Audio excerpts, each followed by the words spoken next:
Howdy, ladies and gentlemen. Welcome back. Here we go with your Music City Classic stream.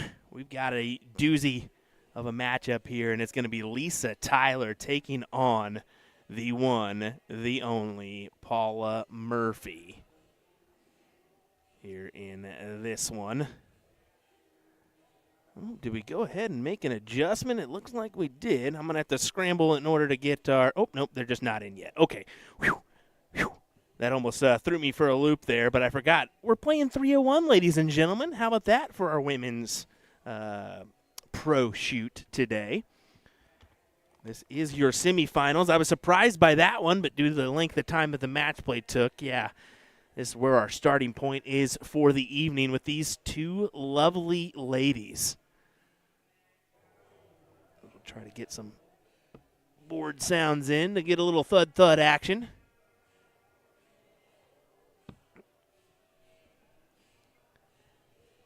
Of course, these two are still involved. Just about to get underway, but not yet, is going to be Robin Curry and Heather Vlasis, I believe is how you say that.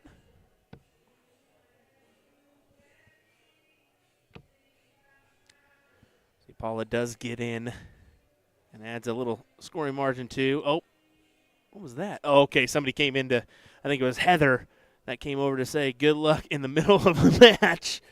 All right, that's one way to do it.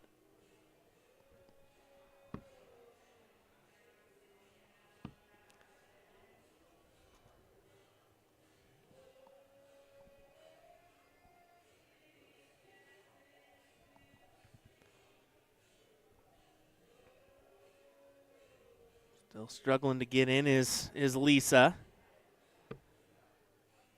Well, that's about as far as I can go over to the right-hand side. I thought I was definitely going to be clear. Just a little bit of the hair from Paula moving in, but a big shout-out to the dart tournament and the tournament staff, as well as the staff here at the Sonesta here in Nashville for making a few adjustments. The first stream of the day was a little bit blocked, we'll say that. So we had to make some adjustments in order to make things work out. I have to say we pretty much got it covered. It's just going to be a little bit extra work for Will as he has to go out there and move his camera every once in a while. But we'll make it work. We'll make it work. As Paul is looking to make it work here in this one. Not quite. But big time advantage for her with Lisa still on the outside looking in. And this is only a first to two leg battle, so it's going to be a quick affair.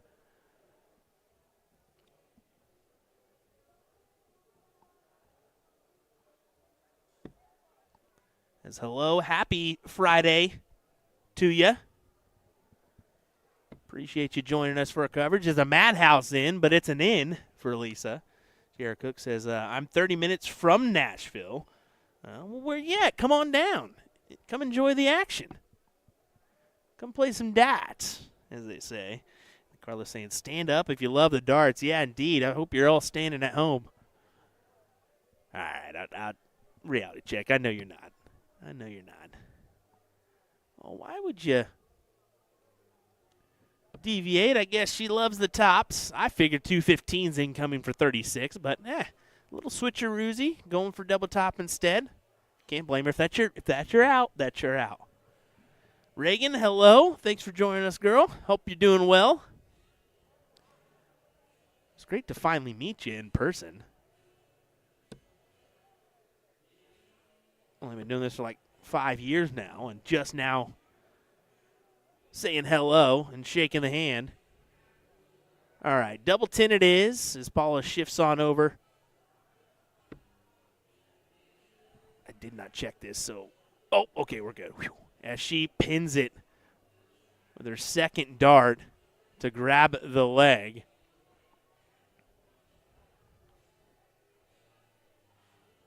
Lisa will try to right the wrongs of the last leg.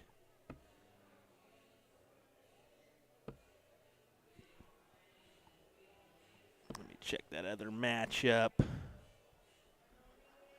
Yeah, just getting underway is Robin and Heather, so we'll jump on over there after this matchup. These gals got underway first, so figured we'd at least give you some action. How about this? I know this is a double 16 in. Yeah, that has to be in, right? Yeah. Whew. Looked like she was going double 7 there for a minute. I was like, that's an interesting in.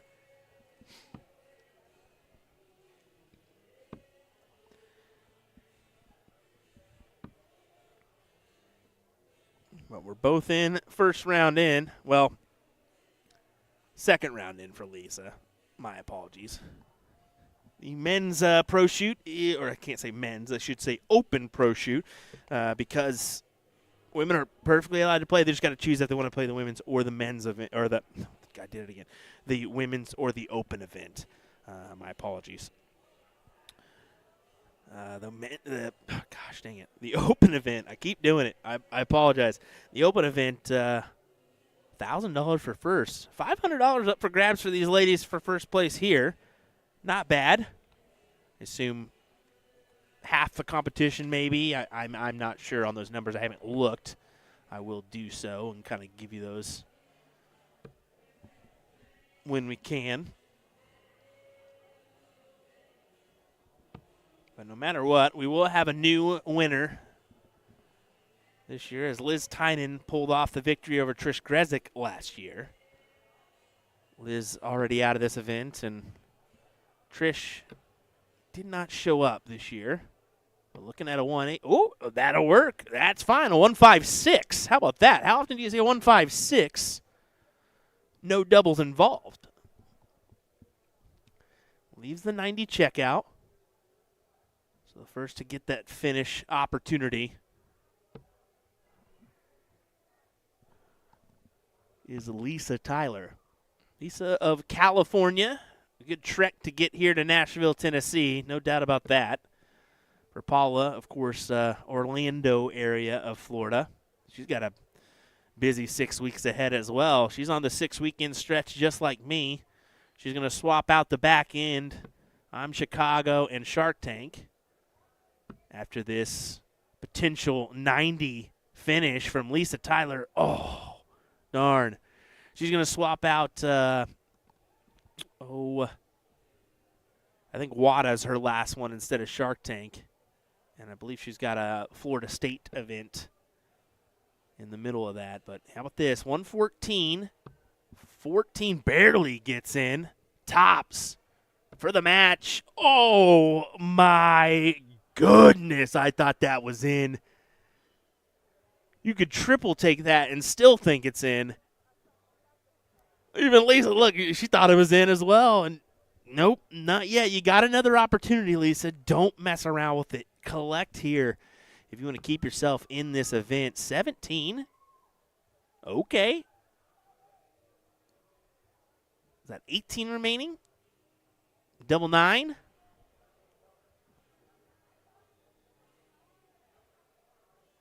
Yeah, I don't think she was properly just with that one going for the 3, of course, and just kind of sprayed a little bit. And yeah, unfortunately, not going to get the opportunity that she really wanted. So double 10 back to Paula Murphy, a number that she just collected on her previous checkout. Let's see if she can do it again. You like her odds. Ooh, is that a blocker? I don't know if that second one's definitely got to be hanging. As you see her just adjust over to the slight side, and I think she just pinned it. That she did. Paula Murphy with a big 20 finish there. And what you felt like, that's a little tough to do, but she mustered it in there for the win. Instead, we're going to go on over to this matchup. This is Robin Curry taking on Heather Vlasis. I did not have the opportunity to ask her how to pronounce her last name, so I apologize ahead of time. Heather, don't kill me, please. Don't kill me, as we'll go ahead and cue in some board sounds for her, hopefully, if it's working.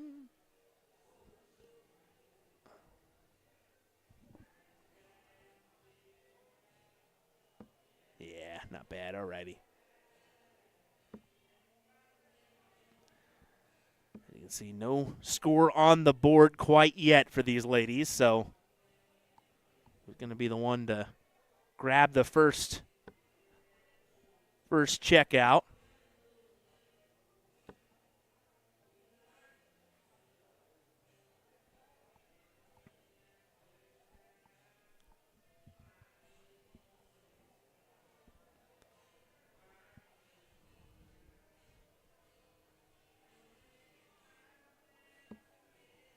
Robin really wants to produce that double 8. Oh, couldn't get any closer than that. Slight step over. Trying to make it work out for her. Not quite here, so Heather gets the look at 104. How does she go about this? I think she's getting a little assistance, actually. She went the 18 route. Still good to go here, and that's a good saving grace. And here we go, tops. Oh, my goodness, about went in. See Robin giving a smile there. But that's why that 104 necessarily isn't bad. If you drop it into the 4, you're still okay. If you hit the 1, yeah, unfortunately it's not going to work out for you, but those small opportunities.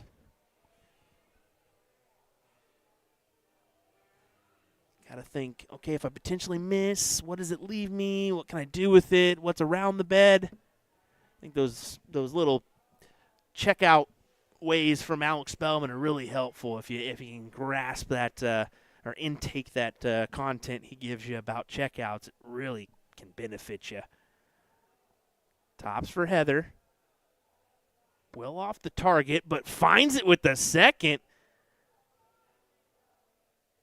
Robin kind of looked in like, is that it? Yes, it is. She'll take the 1-0 advantage here in this one.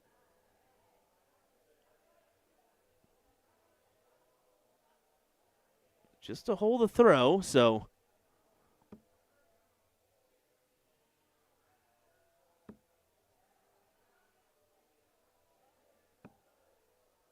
how about double 15 in? Okay, that works.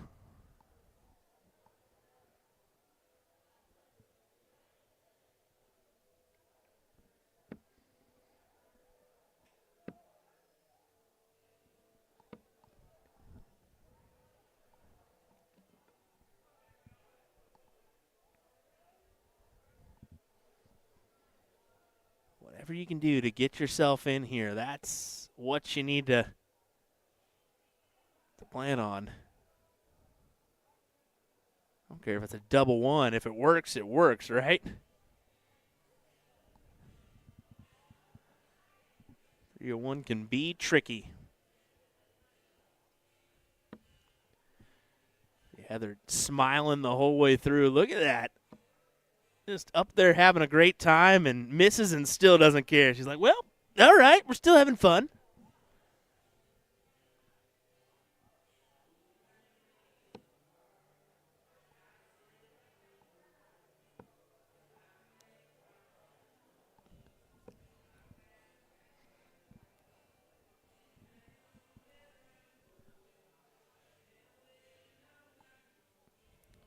I'm trying to produce the attack while she can, while Heather's still not in. But she is now, as she gives a point of approval to the fans. Ooh, a cheering section for Heather.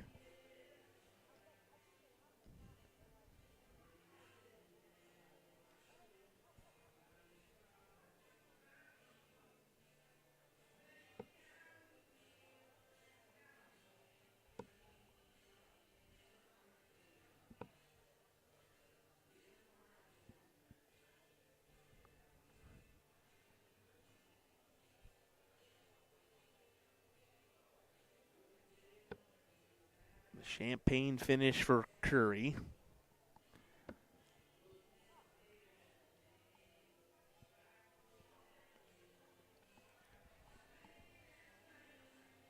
Time is on her side, so doesn't need to attack Bull here, but she will.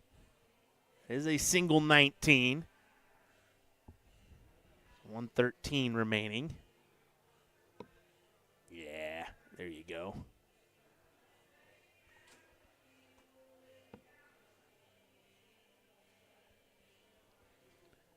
Not bad. I avoid the 20 there to leave 36, of course. Just because you can bust potentially. So leaves herself at 49, but A-okay.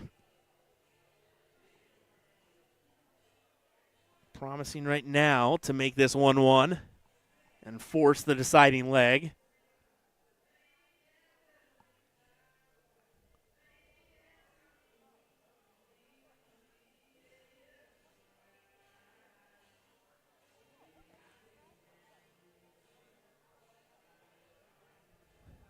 Something happened. I couldn't tell you what happened.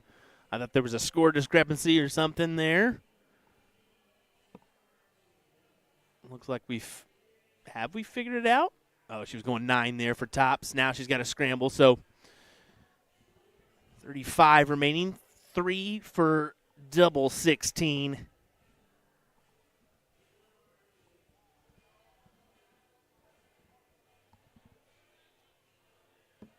Oh, not quite.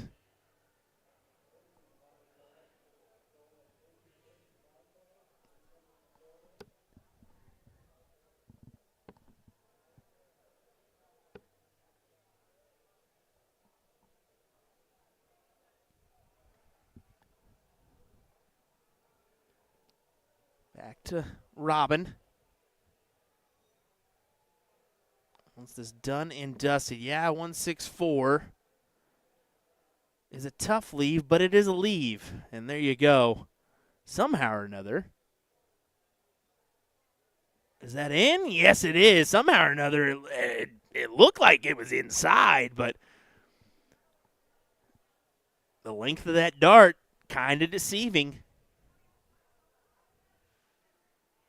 As Robin makes it 1-1, and I think that could not get any closer. I mentioned earlier, that one's closer than the one earlier. That is literally on the wire.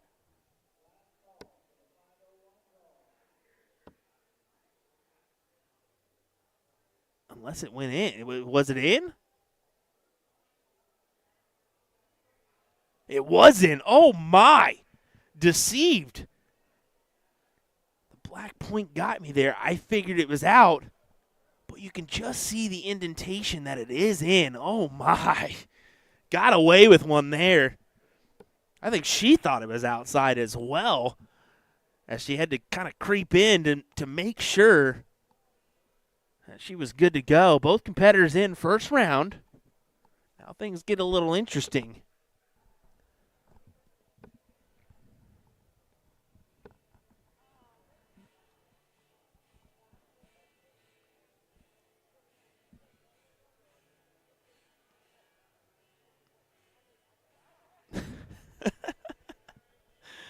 Oh, my. They're just having a laugh up there. You can't blame them for it. Having a good time.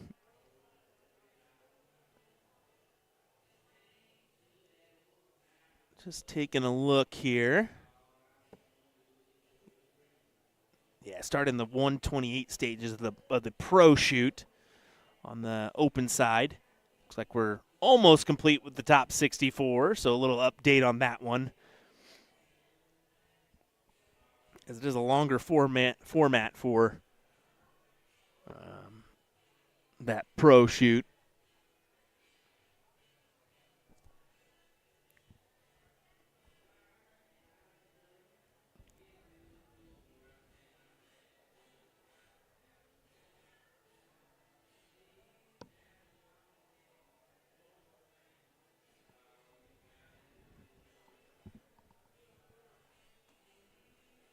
Oh, got rid of the 3. Got rid of another 3.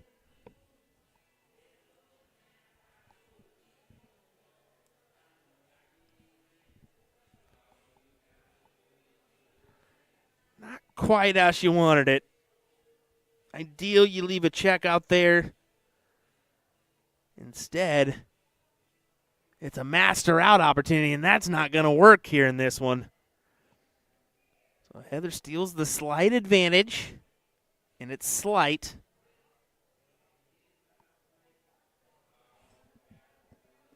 Robin can still counter a big ton. You feel like she possibly has the upper hand, but you need to find it. Needed to find it. It's only 40 to leave the 140.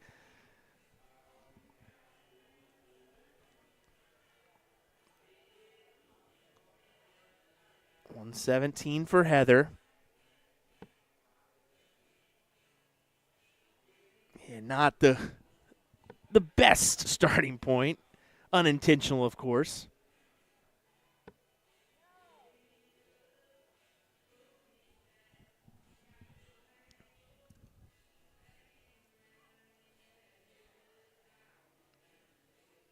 You see Robin doing a little math as well, just making sure.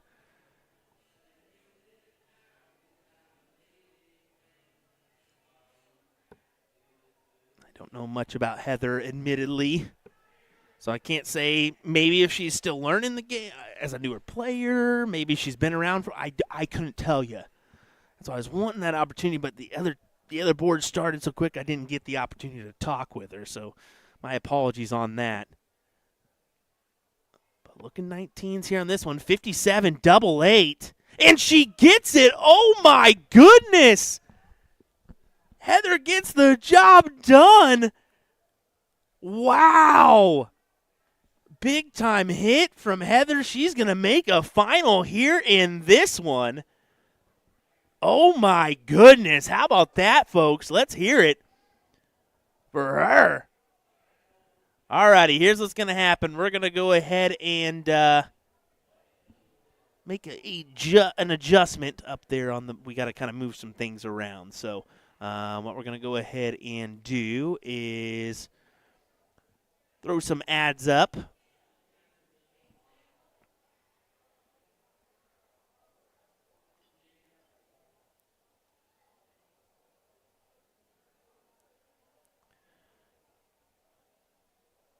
Maybe an interview or two. Sorry, I'm getting everything situated here. I definitely forgot to do that one. Whoopsies. Not my fault. It was my fault. I'm not going to lie. All right, we'll play some quick ads, and we'll be right back with some more coverage, folks. Thanks for joining us.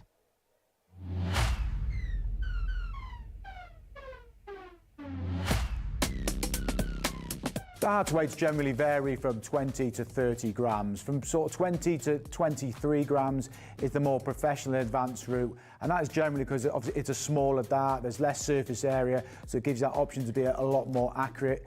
But going on from there, if you're starting out or at an intermediate level, we recommend a dart of kind of 24 grams and above because it's just got that bit more direction to the board.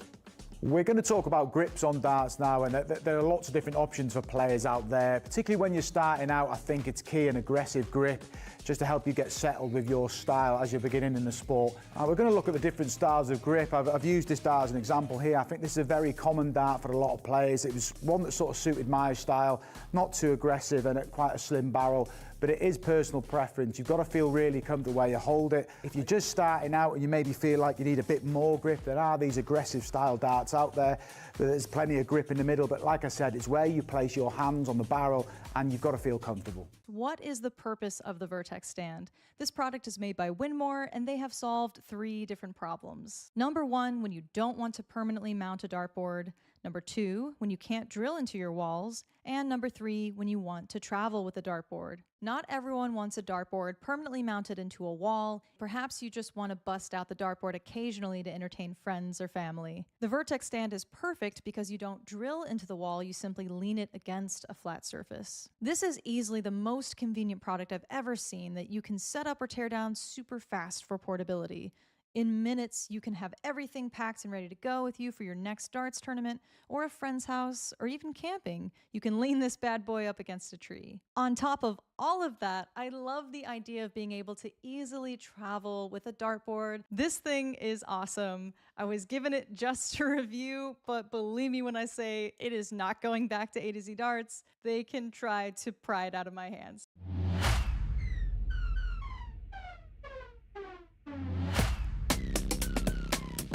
The second one we're going to look at is the integrated setup, which is the flight and stem all built in together. As you can see, it's got the perfect shape. There's no fiddling about like with the classic where you've got to pull the flight in and out. But again, it's down to your personal preference. Looking at dart cases now, and we've got one here. This is very important when you're going out to a dart storm to have your spares in there, your flights, your stems, spare barrels, points even. It depends on your preference as a dart player. Myself, I tended to use a smaller wallet. I didn't like to have too many options and stray away from what the basics were. I'd have things like the odd set of stems, set of flights. But like I said, these all come in different sizes. It's down to your personal preference, but it's good to be equipped when you are playing darts. Let me tell you about A to Z Darts. We're a specialty dart store with over 10,000 different products. We create in-depth videos and blogs to help improve your game and showcase our products. We give helpful advice on how to practice darts, the fundamentals of form and mechanics, and how to make better decisions when purchasing your darting equipment. Whether you're brand new or a seasoned player, we try to provide fun and informative content. I'm Jen, the creative director for A to Z Darts. I've been playing for over 10 years and I've traveled the world competing in and promoting the sport. This is Will. He runs our live streaming company, USA Darts, and travels the globe as well to broadcast major darting events and interview PDC players alike. You'll find over 2,000 different sets of darts on our website. Guessing right now you're pretty interested in our resources? Learn about form, throwing mechanics, practice routines, scoring and grouping, checkout methods, cricket strategy, and much more. Visit a-zdarts.com to take advantage of our blog or follow us on social media at AZDarts today.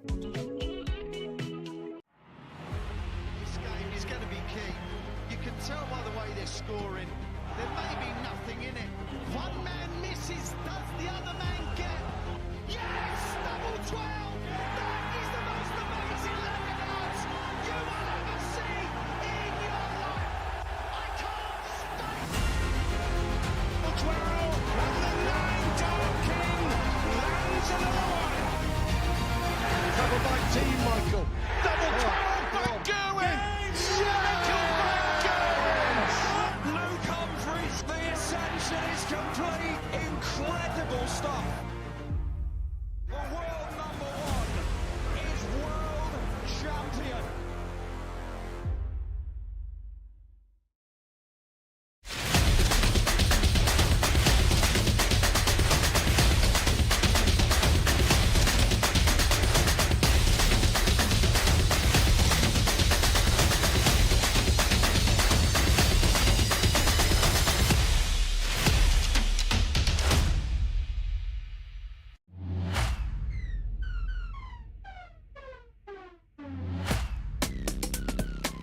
Starting in darts can be really daunting, so we're going to take you through some of the basic equipment to help you improve your game. There are 3 main parts to the dart. We've got the flight, the shaft, and the barrel. There are thousands of different selections on offer, and we're going to take you through a select few. We're going to start off with the torpedo dart, one we associate with Luke Humphries. He used this kind of dart because it lightly flies through the air. He's not got that sort of abrupt throw that other players have, and it just suits his style of play. The second dart we're going to look at is the parallel dart, and this is a very common design for me. I feel this is a good guide for starting off in your career. The likes of Michael Van Gerwen and Daryl Gurney have gone on to be very successful using this style of dart. It's one I started off with as well, and it's been perfect throughout my career, and it can suit most players' styles. The last set of darts we're going to look at is the specialist range, and obviously there's thousands of different options in this range, but it's one I'd associate with Peter Wright, obviously a player who's craving that perfection. Different styles will make his darts land different in the board. Obviously it is a dart that suits the more advanced player.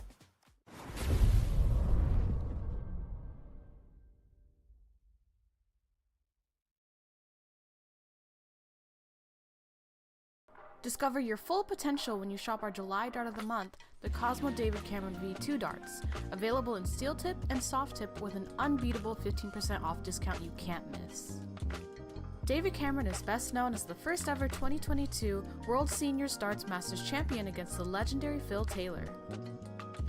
These darts mirror David's exact grip and play style with simple radial grooves and vertical cuts that anyone can master. Pops of red along the barrel catch your eye, giving it a timeless edge.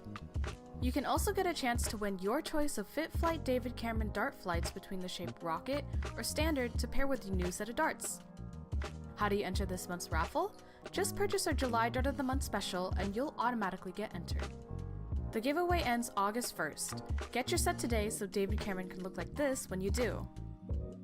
Tap the banner on our homepage at a2zdarts.com to shop the Dart of the Month. And don't worry, we ship internationally. Best of luck to everyone!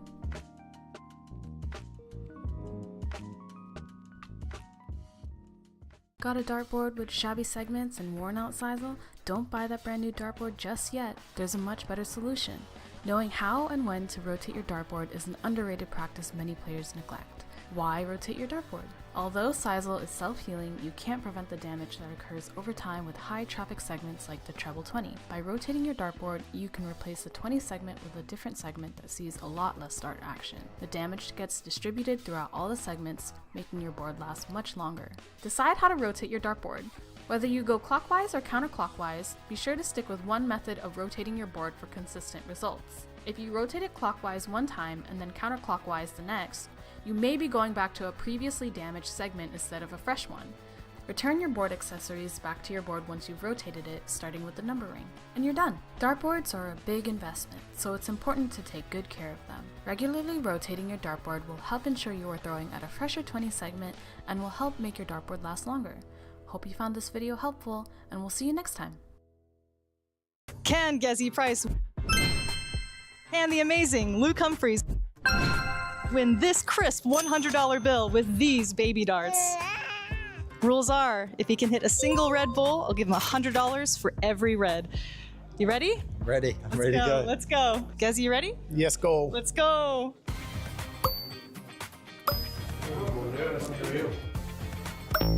I'm not nervous at all. I came with the receipts. I've got 500 of these. Good effort. A good effort. Not bad. Now we're dialing it in. 6 more darts. Are you panicking a little bit or not? Oh no, I've got the receipts. I'm good. So that's 3 darts. 6 more. Oh! It's green. It's green. Sorry. So close. Oh. Oh. That was a great line. Well, yeah, that first one. Yeah. Here's our last 3 darts. Can Gezi get this? Wow. Oh! Maybe 3 more than he would have gotten it, but a great effort by Mr. Gerwin Price. Thank you. Next time. Last 3 darts. Can he do it? I want him to win, at least one. Oh, unfortunately not, but I'll have to come up with another challenge for you. Number quits. Double the quid next time, no problem. All right, Luke's mad at me for fooling him with the baby darts, so we're gonna go with some American woody darts made in Allentown, Pennsylvania. I don't think you guys have these, do you? No, I've never ever thrown with one of these before. They're kind of slippery, so. We're gonna go for 9 darts as well, 200 points or more, and the 100's yours, and then we'll try for the red bull. It is. Yeah, I think when in the olden days they used to play with them, but I've never thrown one. The olden days, yeah. Well, they're pretty slick. It's just wood here, and they're kind of light. So let's change up the rules a little bit. We're gonna do a 9 dart challenge, but if Luke can hit 200 points or more, I'll give him a fresh $100 bill. How about that? Lovely. 85. Yeah, I need to be straight now, isn't it? Not bad, not bad. Oh, 131. Oh, 43. Yes, good. 100. No. Oh, he's not able to do it. That trouble would have took us over the line, but. 1 point, Mr. Gerwin Price is winning. 20s as well. As promised, $100, sir. Come on. If you can hit a red bull with 9 darts, I'll give you the 100. Would you give me a $100 bill? Yeah. I want him to win. Let's go. Hey, first dart, like it was nothing. As promised, a crisp $100 bill, sir. Get in there. I'm happy now. I'm off home still. Good job. Thanks for playing. Good job. Well, what do you say, ladies and gentlemen?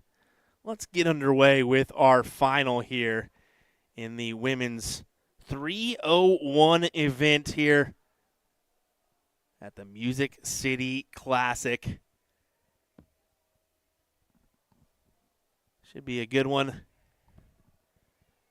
Heather Vlasis taking on Miss Paula Murphy here in this one. From my understanding, at least what I heard from Paula is that Heather is definitely a newer player.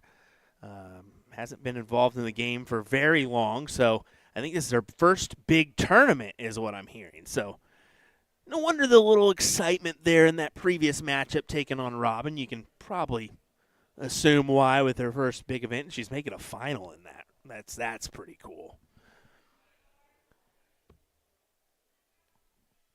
Especially against, besting Robin Curry, quite the figure in ladies darts here in North America, and then you get Paula Murphy in the final.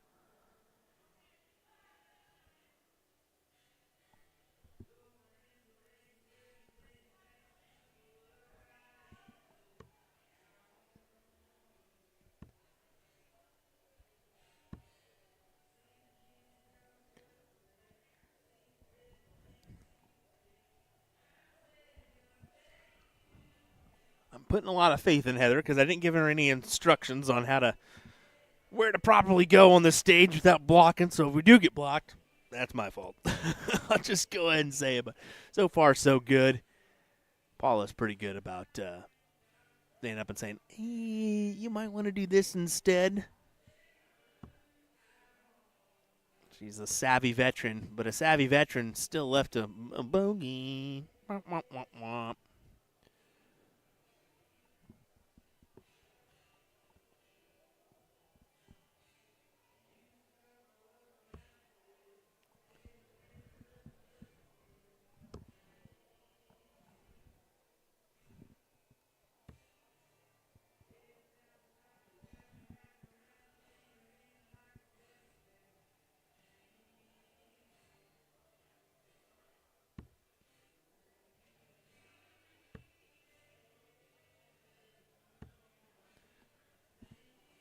Paula at 108. Let's see how she goes about this. Probably the classic 19 route for her.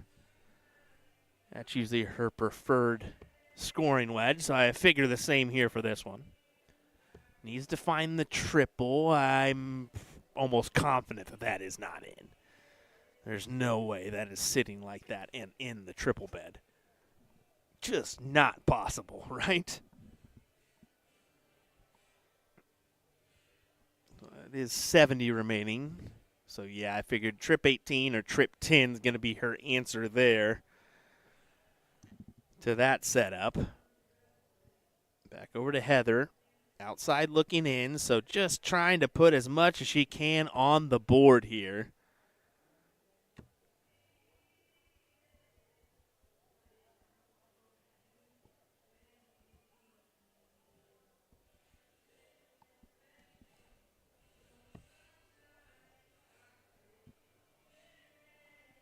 Wanted 45 there to leave 24.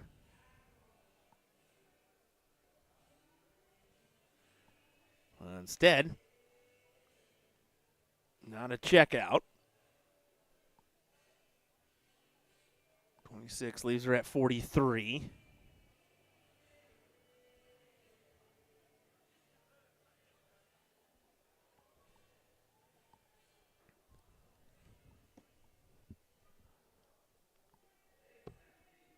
So another 11, yeah, leaves her at the double 16 mark. This would be quite the checkout from Heather if she can muster it, though. Slim chance, but it's a chance, right? Not anymore.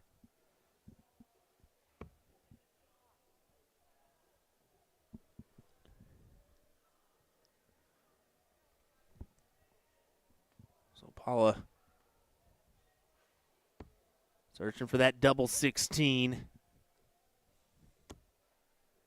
Doesn't get any closer. Can she pop it off that barrel and possibly in? She thought about stepping over there, but it doesn't look like she really moved. That may have cost her as she goes inside,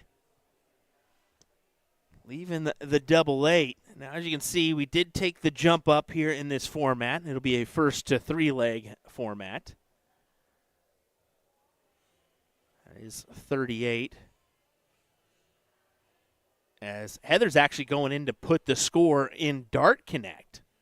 That's what she's doing up there. So no chalker up there is what it seems to be. Kind of disappointed. I figured somebody would step up and at least help out. But, oh, my goodness.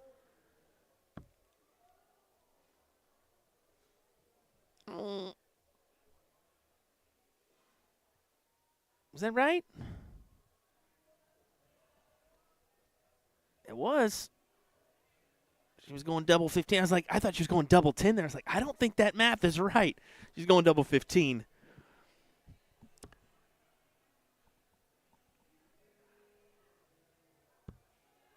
Paula really needs to pin this. Don't give her an opportunity to come back. And she will give her an opportunity.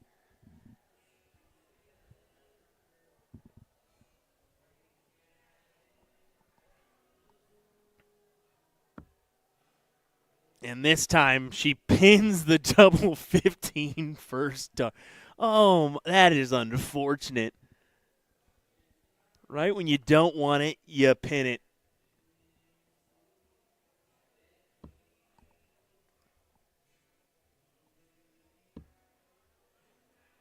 Trying to creep it up into the double here.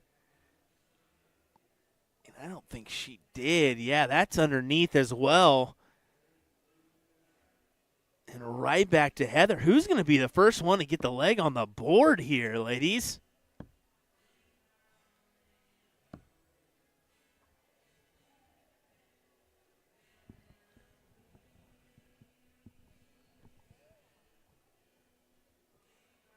You see Paula having a quick little giggle.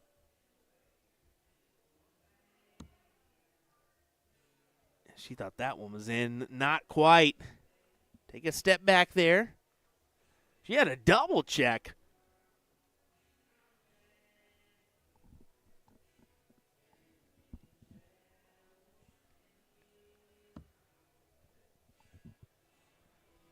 Leaves the madhouse. Oh, no. Is Heather going to go right after you? You've got to attack it here. And she pins the neighbor. Ouch.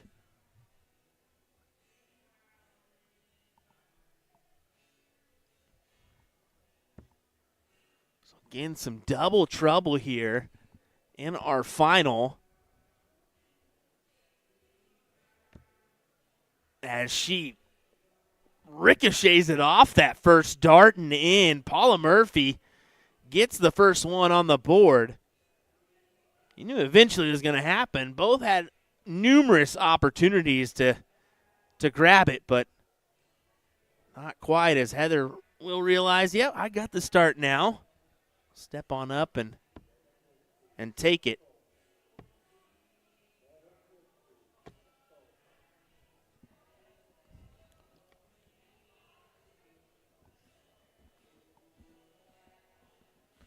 Charles saying, I think everyone and their brother is rooting for HV. We got to come on, Heather. I think there's a lot of support. She's got a good support system behind her. They were kind of helping her out with that semifinal versus Robin. So, yeah, definitely some support her way. And I think I'm going to assume she's a more local player.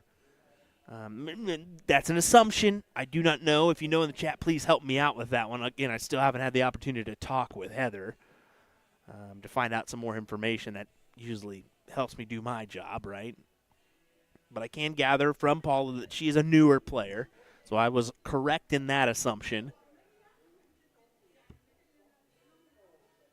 A newer player making a great run here in this event. It's a great start to her weekend. It's a great start for both of our players on the weekend, to be fair. I believe this is Paula's first event that she's played in. Didn't participate in that NAUDA qualifier. I do not know about Heather if she did or not.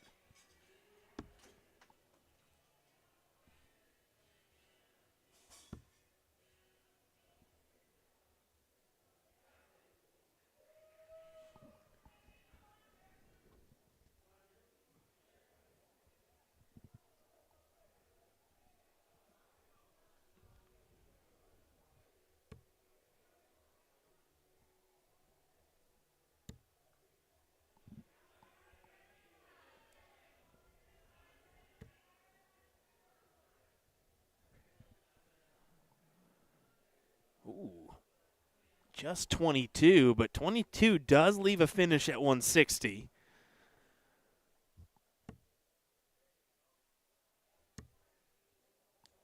Very well could have left a bogey in that position.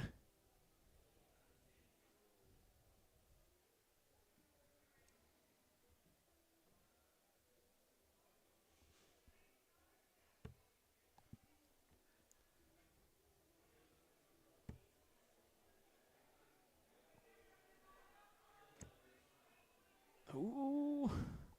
Yeah, just a six. Ooh, it is a ton. I was thinking just 60 there. But a ton is way more beneficial to potentially go 2-0 up in this final. Now, you knew the 164 opportunity was probably unlikely to happen. Give it less than the teens to go. So back to Paula. Looking for 2-0.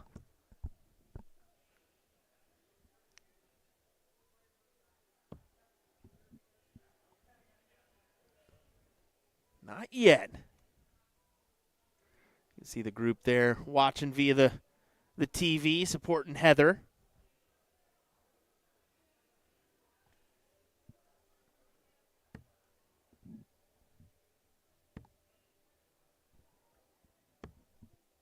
They kind of have the advantage where they're at least able to kind of watch on for this one. Normally, our setups are hit or miss if they have a TV monitor or anything to kind of watch on without just kind of overly watching the dartboard and the Dart Connect. Try to hope you can see the Dart Connect. Yeah, Paula electing to split here. Interesting with her opponent still on a 108 is obtainable here.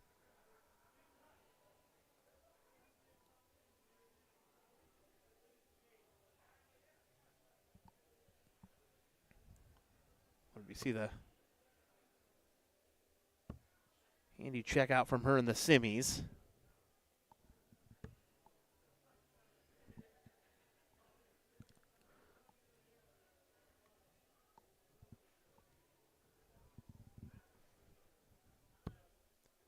And yeah, that goes for Paula.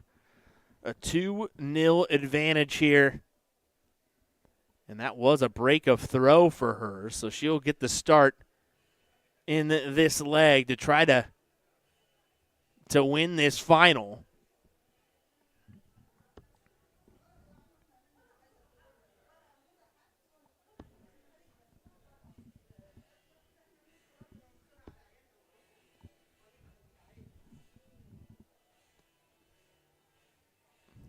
Look like someone's stepping in to help out with a last-ditch effort on the chalk job. Not bad. Kudos for doing so. Even if you only got a couple legs left, it's nice to have that chalker step in and speed things up a little bit. Just have an extra brain to work with as well. That's just a little mishap from Heather. Going the wrong direction. No harm, no foul, though. I think Paul was quick to say other way.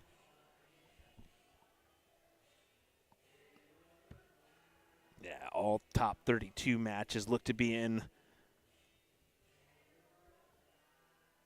underway. The pro shoot, Jason Brandon, the first one through that top 32 as he grabs a 4-1 advantage over Brandon Faust. Hopefully we got that one right. Probably not, knowing me. I make a habit of butchering names.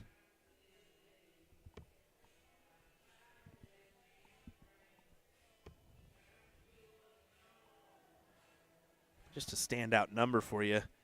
Alex Spellman threw a 97 average in a 4-1 win over Colm Nelson in the top 64. That's got to be up there for a high one. Kevin Luke, 87.13 as he redeems himself over Larry Butler 4-0.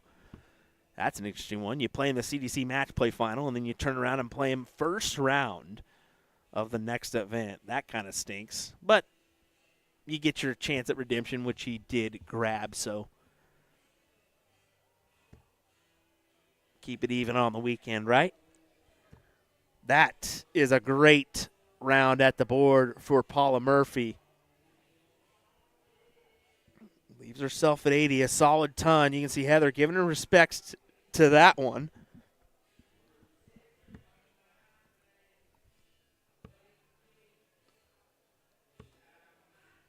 But I'd definitely say there's something in the water for Heather. I'd like to see what she does in the next year or two. This could be a point where, she's at the bottom of the hill and going up. You know what I'm saying? Just uphill trekking.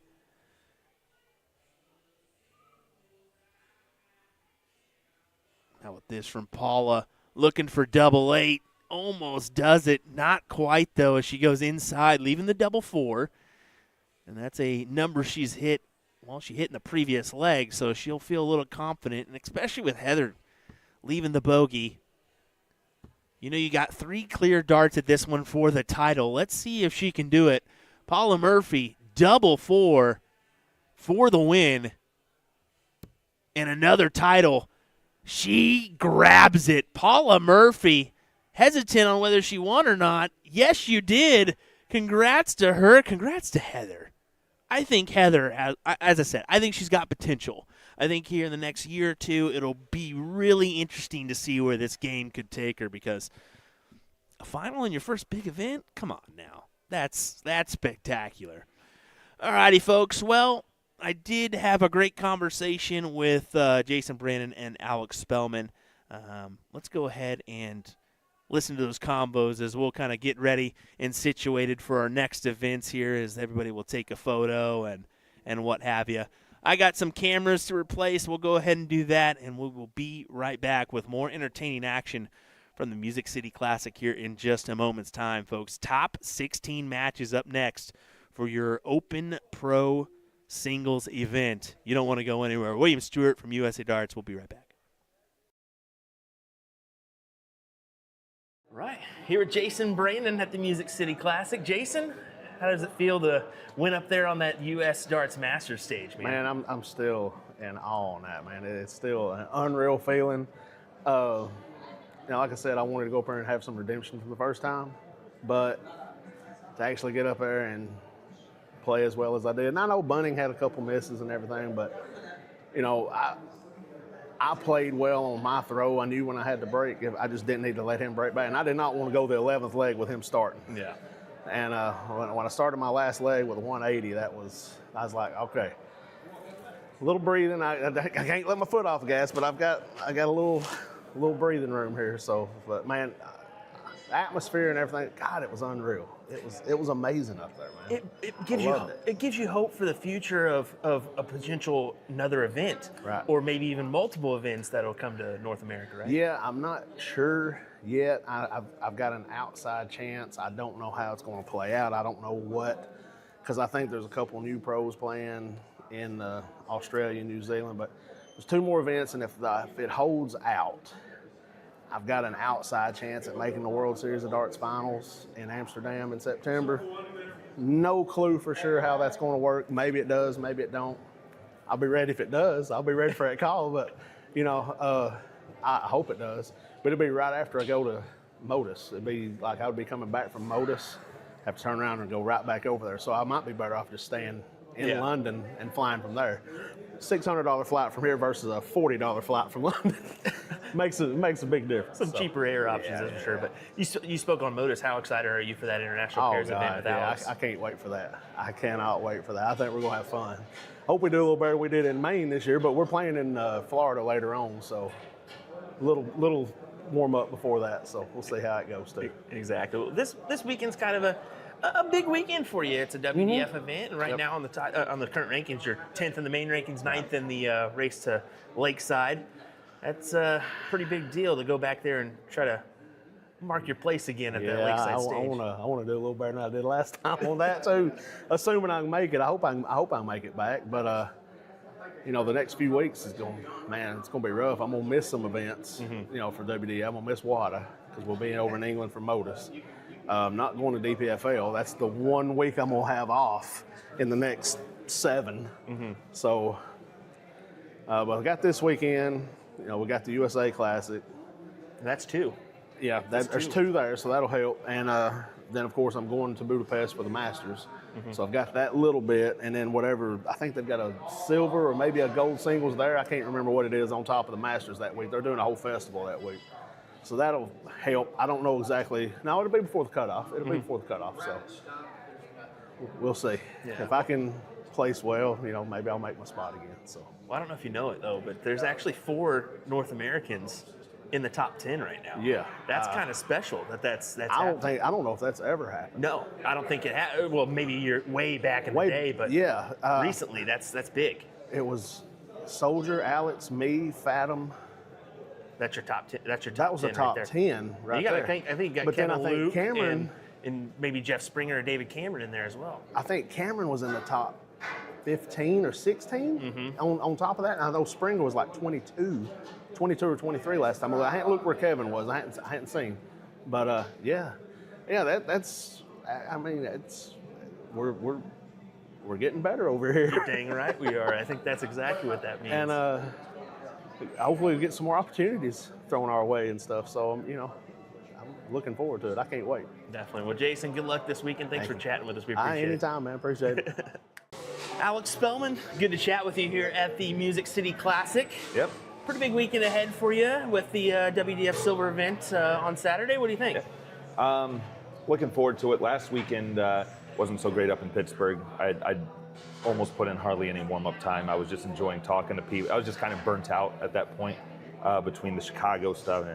But this weekend, I'm feeling much more energized and ready to go. So hopefully a good weekend. Well, you are a full-time darter now. Yeah. I mean, you can get that, suffer some burnout here and there. I'm sure you have you have days when you're commentating where you're super excited about it, and there's other days where even though it's a good matchup, you're just kind of dragging a little bit. It almost feels more forced, and that was me last weekend. I tried my best still with my partners and stuff, but sometimes you just need a little vacation, take a break, refresh, and back at it this weekend. 1,000%.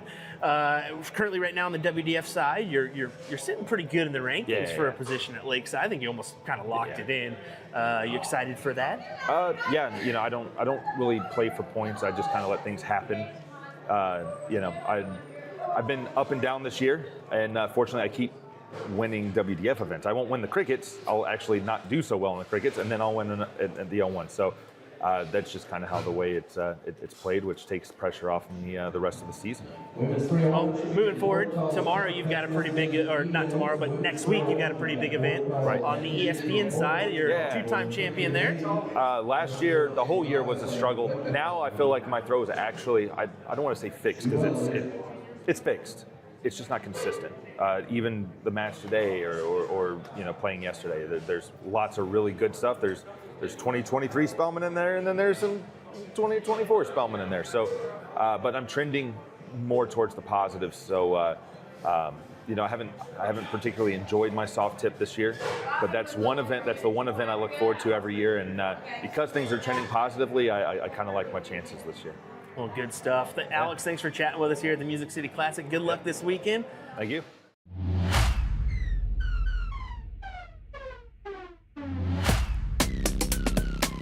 The heart weights generally vary from 20 to 30 grams. From sort of 20 to 23 grams is the more professional and advanced route, and that is generally because it's a smaller dart, there's less surface area, so it gives you that option to be a lot more accurate. But going on from there, if you're starting out or at an intermediate level, we recommend a dart of kind of 24 grams and above because it's just got that bit more direction to the board. We're going to talk about grips on darts now, and there are lots of different options for players out there. Particularly when you're starting out, I think it's key an aggressive grip just to help you get settled with your style as you're beginning in the sport. We're going to look at the different styles of grip. I've used this dart as an example here. I think this is a very common dart for a lot of players. It was one that sort of suited my style, not too aggressive and at quite a slim barrel. But it is personal preference. You've got to feel really comfortable where you hold it. If you're just starting out and you maybe feel like you need a bit more grip, there are these aggressive style darts out there. There's plenty of grip in the middle, but like I said, it's where you place your hands on the barrel and you've got to feel comfortable. What is the purpose of the Vertex stand? This product is made by Winmore, and they have solved 3 different problems. Number 1, when you don't want to permanently mount a dartboard. Number 2, when you can't drill into your walls. And number 3, when you want to travel with a dartboard. Not everyone wants a dartboard permanently mounted into a wall. Perhaps you just want to bust out the dartboard occasionally to entertain friends or family. The Vertex stand is perfect because you don't drill into the wall, you simply lean it against a flat surface. This is easily the most convenient product I've ever seen that you can set up or tear down super fast for portability. In minutes, you can have everything packed and ready to go with you for your next darts tournament or a friend's house or even camping. You can lean this bad boy up against a tree. On top of all of that, I love the idea of being able to easily travel with a dartboard. This thing is awesome. I was given it just to review, but believe me when I say it is not going back to A to Z Darts. They can try to pry it out of my hands.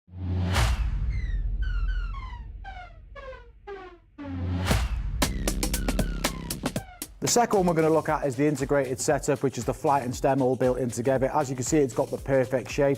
There's no fiddling about like with the classic where you've got to pull the flight in and out. But again, it's down to your personal preference. Looking at dart cases now, and we've got one here. This is very important when you're going out to a dart tournament to have your spares in there, your flights, your stems, your spare barrels, points even. It depends on your preference, a dart player. Myself, I tended to use a smaller wallet. I didn't like to have too many options and stray away from what the basics were. I'd have things like the odd set of stems, set of flights. But like I said, these all come in different sizes. It's down to your personal preference, but it's good to be equipped when you are playing darts. Let me tell you about A to Z Darts. We're a specialty dart store with over 10,000 different products. We create in-depth videos and blogs to help improve your game and showcase our products. We give helpful advice on how to practice darts, the fundamentals of form and mechanics, and how to make better decisions when purchasing your darting equipment. Whether you're brand new or a seasoned player, we try to provide fun and informative content. I'm Jen, the creative director for A to Z Darts. I've been playing for over 10 years and I've traveled the world competing in and promoting the sport. This is Will. He runs our live streaming company, USA Darts, and travels the globe as well to broadcast major darting events and interview PDC players alike. You'll find over 2,000 different sets of darts on our website. Guessing right now you're pretty interested in our resources? Learn about form, throwing mechanics, practice routines, scoring and grouping, checkout methods, cricket strategy, and much more. Visit a-zdarts.com to take advantage of our blog or follow us on social media at AZDarts today.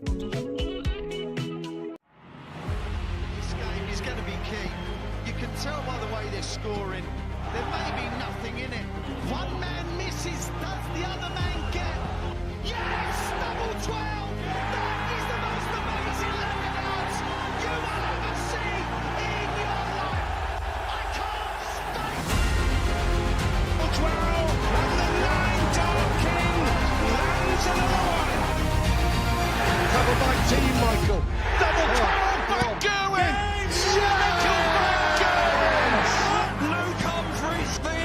Is complete, incredible stuff. The world number one is world champion.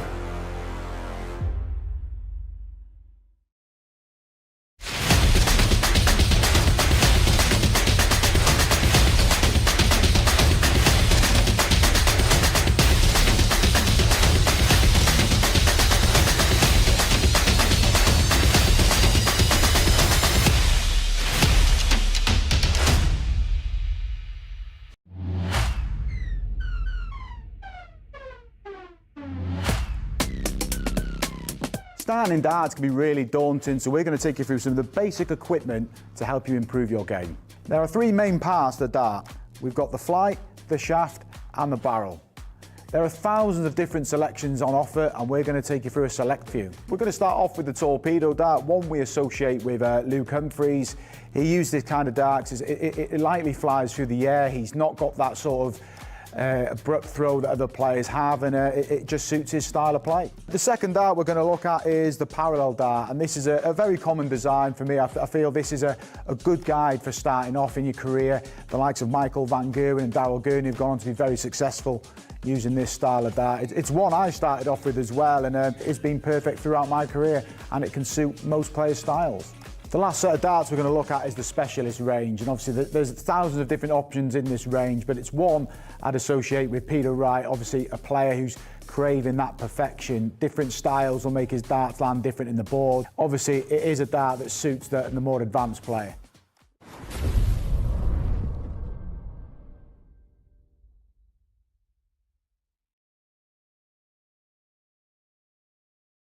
Discover your full potential when you shop our July Dart of the Month, the Cosmo David Cameron V2 darts, available in steel tip and soft tip with an unbeatable 15% off discount you can't miss.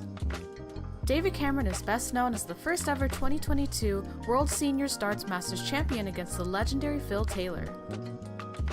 These darts mirror David's exact grip and play style with simple radial grooves and vertical cuts that anyone can master. Pops of red along the barrel catch your eye, giving it a timeless edge. You can also get a chance to win your choice of Fit Flight David Cameron dart flights between the shape Rocket or Standard to pair with your new set of darts. How do you enter this month's raffle? Just purchase our July Dart of the Month special and you'll automatically get entered. The giveaway ends August 1st. Get your set today so David Cameron can look like this when you do. Tap the banner on our homepage at a2zdarts.com to shop the Dart of the Month. And don't worry, we ship internationally. Best of luck to everyone!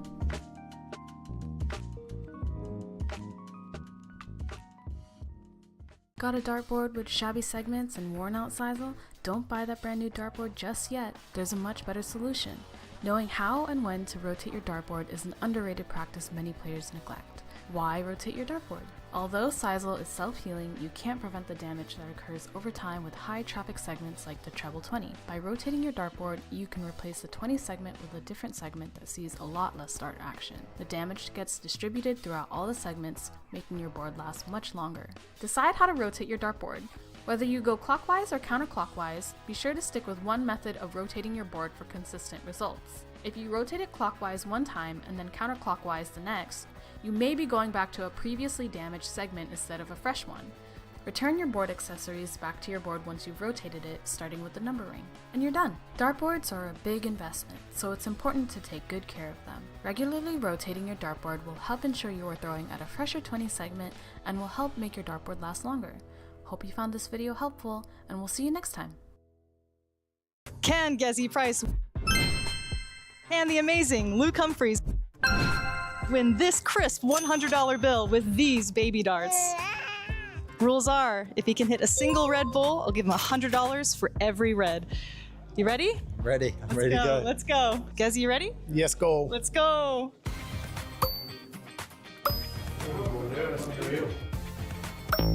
I'm not nervous at all. I came with the receipts. I've got 500 of these. Good effort, a good effort. Not bad. Now we're dialing it in. 6 more darts. Are you panicking a little bit or not? Oh no, I've got the receipts. I'm good. So that's 3 darts, 6 more. Oh! It's green. It's green. Sorry. So close. Oh. Oh. That was a great line. Well, yeah, that first one. Yeah. Here's our last 3 darts. Can Gezi get this? Oh, wow. Oh! Maybe 3 more than he would have gotten it, but a great effort by Mr. German Price. Thank you. Next time. Last 3 darts. Can he do it? I want him to win, at least one. Oh, unfortunately not, but I'll have to come up with another challenge for you. Double the quiz. Double the quid next time, no problem. All right, Luke's mad at me for fooling him with the baby darts, so we're gonna go with some American woody darts made in Allentown, Pennsylvania. I don't think you guys have these, do you? No, I've never ever thrown with one of these before. They're kind of slippery, so. We're gonna go for 9 darts as well, 200 points or more, and the 100's yours, and then we'll try for the Red Bull. Yeah, I think when in the olden days I used to play with them, but I've never thrown one. The olden days, yeah. Well, they're pretty slick. It's just wood here, and they're kind of light. So let's change up the rules a little bit. We're gonna do a 9 dart challenge, but if Luke can hit 200 points or more, I'll give him a fresh $100 bill. How about that? Lovely. 85. Yeah, straight now, isn't it? Not bad, not bad. Oh, 31. Oh, 43. Yes, good. 100. No. Oh, he's not able to do it. That trouble would have took us over the line, but. 1 point, Mr. Gerwin Price's money. 20s as well. As promised, $100, sir. Come on. If you can hit a Red Bull with 9 darts, I'll give you the 100. Would you give me a $100 bill? Yeah. I want him to win. Let's go. Yay! First dart, like it was nothing. As promised, a crisp $100 bill, sir. Get in there. I'm happy now. I'm home, still there. Good job. Thanks for playing. Good job.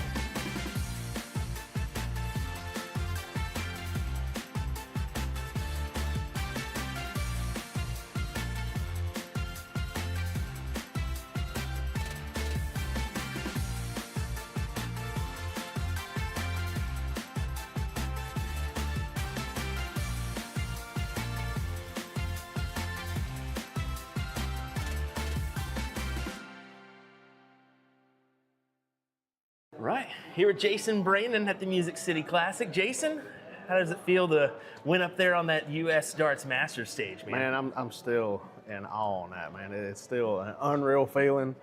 You know, like I said, I wanted to go up there and have some redemption for the first time, but to actually get up there and play as well as I did. And I know Bunning had a couple misses and everything, but, you know, I played well on my throw. I knew when I had to break, I just didn't need to let him break back. And I did not want to go the 11th leg with him starting. Yeah. And when I started my last leg with a 180, I was like, okay, a little breathing. I can't let my foot off the gas, but I got a little breathing room here. So, but man, the atmosphere and everything, God, it was unreal. It was amazing up there, man. It gives you hope for the future of a potential another event, Right. Or maybe even multiple events that'll come to North America, right? Yeah, I'm not sure yet. I've got an outside chance. I don't know how it's going to play out. I don't know what, because I think there's a couple new pros playing in Australia and New Zealand, but there's 2 more events, and if it holds out, I've got an outside chance at making the World Series of Darts finals in Amsterdam in September. No clue for sure how that's going to work. Maybe it does, maybe it don't. I'll be ready if it does. I'll be ready for that call, but, you know, I hope it does. But it'll be right after I go to Modus. It'd be like I would be coming back from Modus, have to turn around and go right back over there. So I might be better off just staying in London and flying from there. $600 flight from here versus a $40 flight from London makes a big difference. Some cheaper air options, that's for sure. But you spoke on Modus. How excited are you for that international pairs event with Alex? I can't wait for that. I cannot wait for that. I think we're gonna have fun. Hope we do a little better than we did in Maine this year, but we're playing in Florida later on, so a little warm up before that. So we'll see how it goes too. Exactly. Well, this weekend's kind of a big weekend for you. It's a WDF event, and right now on the current rankings, you're 10th in the main rankings, 9th in the race to Lakeside. That's a pretty big deal to go back there and try to mark your place again at that Lakeside stage. I want to do a little better than I did last time on that too. Assuming I can make it, I hope I make it back. But you know, the next few weeks it's gonna be rough. I'm gonna miss some events. You know, for WD, I'm gonna miss WADA because we'll be over in England for Modus. Not going to DPFL. That's the 1 week I'm gonna have off in the next 7.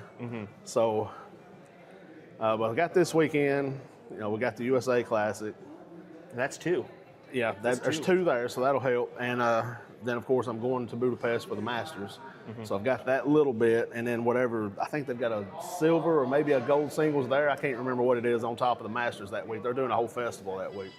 So that'll help. I don't know exactly. No, it'll be before the cutoff. It'll be before the cutoff, so we'll see. Yeah. If I can place well, you know, maybe I'll make my spot again. So. Well, I don't know if you know it, though, but there's actually 4 North Americans in the top 10 right now. Yeah. That's kind of special that's I happening. don't know if that's ever happened. No, I don't think it has. Well, maybe you're way back in the day, but recently that's big. It was Soldier, Alex, me, Fathom. That's your top 10. That's your top 10 That was the top right there. 10 right You got there. to think. I think you got But then Kevin I think Luke Cameron, and maybe Jeff Springer or David Cameron in there as well. I think Cameron was in the top 15 or 16 on top of that. And I know Springer was like 22 or 23 last time. I hadn't looked where Kevin was. I hadn't seen. But yeah, Yeah, that's. I mean, we're getting better over here. Dang right we are. I think that's exactly what that means. And hopefully we get some more opportunities thrown our way and stuff. So, I'm looking forward to it. I can't wait. Definitely. Well, Jason, good luck this weekend. Thanks for chatting with us. We All right, appreciate it. anytime, man. Appreciate it. All righty, everybody. I apologize for the wait, but we were waiting on a couple matches to finish up because they're playing all the matches consecutive, it looks like. But, hey, we're going to get underway here. This is Jason Brandon going to take on Kevin Luke here in this one. Should be pretty interesting as we've got a couple matches actually up on the feed. It's going to be, Kevin going way on over. That didn't help us. Hopefully they don't do that too much in this matchup because there's nowhere else I can go on the other side.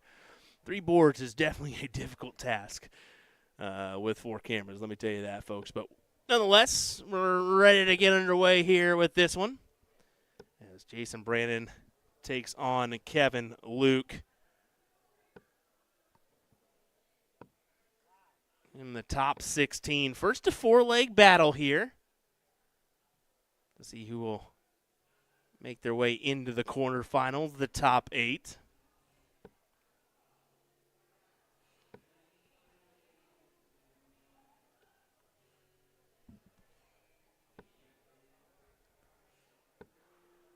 Kevin, of course, playing well today as he did make that run into the finals of the CDC match play. How about Spellman back there just nonchalantly squatting on the stage, just hanging out, having a chat right behind their matchup. That's good. Over on the other board, it's Nick Georgeson going to take on Joe Cheney. Our plan is to jump on over there after the conclusion of this matchup. Joe, one of those players that plays from the far right-hand side of the throw line, so that may throw us for a loop on that other board, even with the move over. We'll see.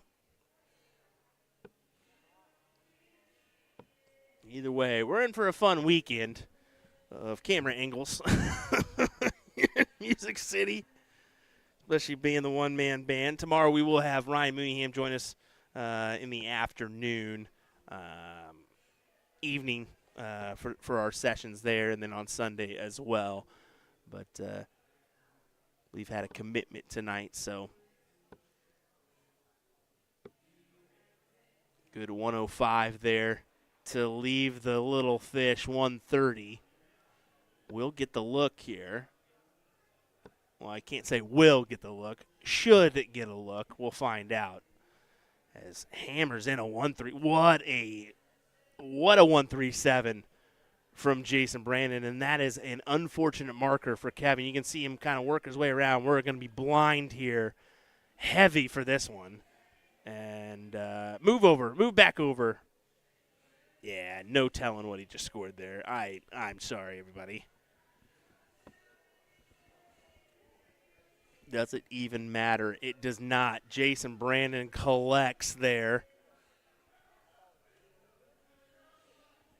to grab the leg. Sure got a little interesting there, didn't it? I mean, what a 137 to set up tops for JB. And another 177 start for Kevin Luke. That is, he's had a 177, a 171, and another 177 on start so far that I've seen on stream.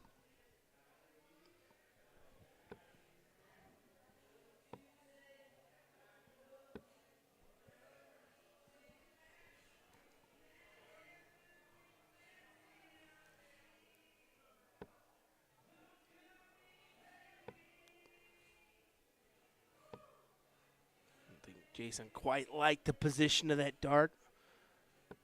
Seemed like a great spot for a 180, but that's just from our perspective. Maybe it just was a touch blocking. And when you feel that it's a touch blocking, you need to make that transition to a different wedge. Give yourself the best opportunity at the maximum scoring presence. As JB will block us here as well with a step over. Man, I gotta move. I think I'm gonna move those stairs out from the front of our spot to make room for this. But gets a look at tops. He says, I was a good couple inches off. Yes, you were, Kevin. But it was a great look. Starting to see those 17s utilized more on that 1-4-2.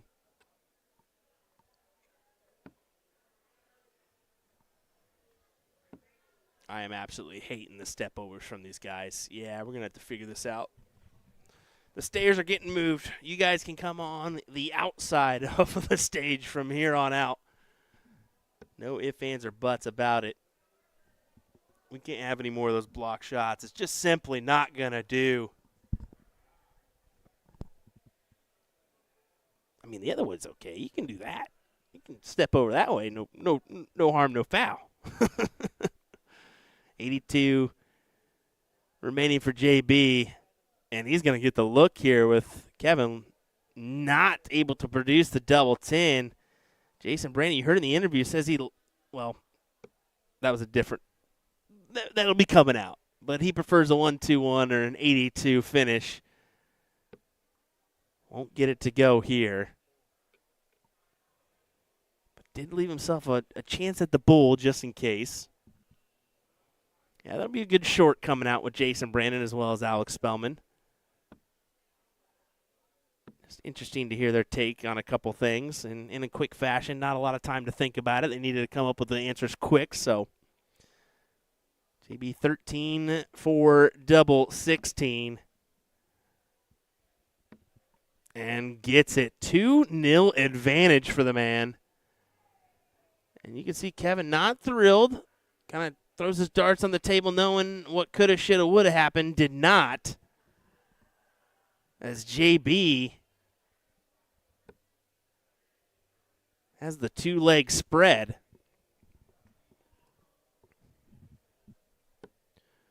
Again, folks, thanks for your patience tonight as we give you the action from the 36th Annual Music City Classic. I cannot say this enough. If you have not been to Nashville for this event, do so. You need to come. The hotel is great. The tournament staff is great. The tournament is phenomenal. But not only that, you've got the benefit of being in Nashville. I mean, downtown's not too far away. You can take a gander on down to the new Vegas, as I call it, because Nashville has pretty much become the new Las Vegas in a way. It's a party atmosphere. Massive 171 for Jason.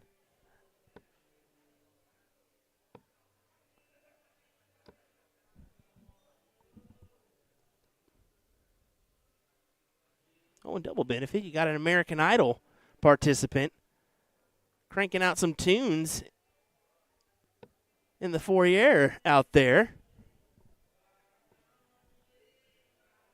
A little extra entertainment if you find yourself out of the event or in between. Go out there and listen to some good music.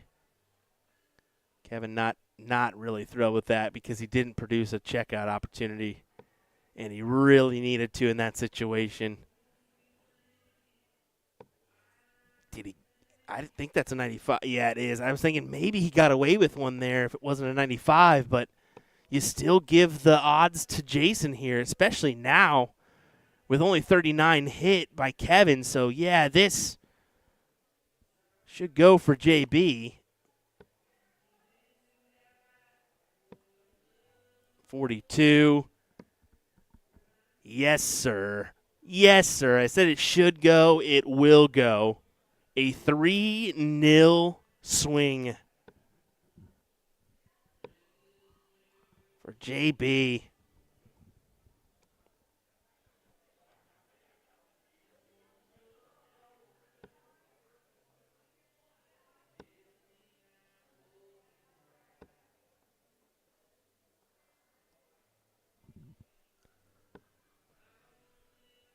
If you're Kevin, every leg, you need it. You need every single leg here to pull off the victory and continue on in this event. It may feel unlikely, but it just takes a few good rounds, and then all of a sudden you have the confidence to do more.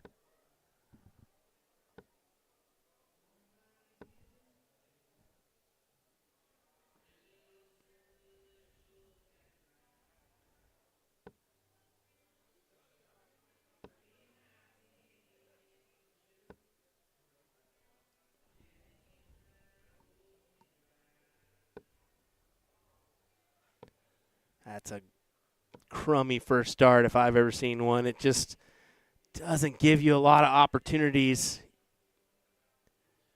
I mean, you could potentially go Fats in that circumstance and add the bull in there at some point to produce a checkout. But as you can see, 193 left for Kevin.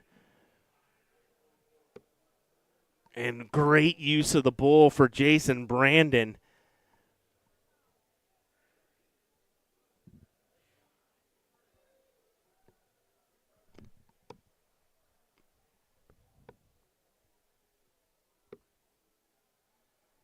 So for the match, can this 1-4-2 go? Kevin got a look at it earlier in this one. Let's see how JB goes. He's going to go classic 20s route. I figured with the position that first one, he'd just hang there and try to go for the double 11 that he just hit on the 84, but elected to change things up a bit. And Kevin essentially knows that this one's out of reach now. You would assume 16, great marker. Oh, yeah, that second one, you could tell he felt like that one was in. Double 5. Oh, and it's on the opposite side of the wire. An opportunity missed for Kevin. JB 3 clear at double 6. And you can see JB thought it was in as well. And he does not mess about. Jason Brandon advances on into the quarterfinals with a big win there. Now we're going to go ahead and go on over to our other board. And I'll just go ahead and openly admit, I apologize if we can't see a lot of this dartboard just because of they both tend to like that right-hand side of the Aki. I'll say Nick Georgeson looks like he's been putting some work in at the gym, don't he? The old bull shot darts, what he's known for. As we'll pull up our scoring. Here he goes 15 for tops, trying to get the leg here.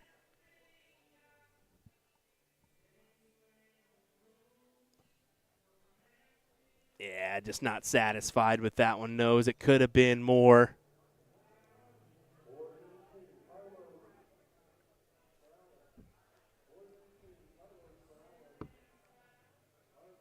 Double 2. And Cheney puts one on the board. We're getting a treatment of the hometown folks here with Joe and Jason Brandon.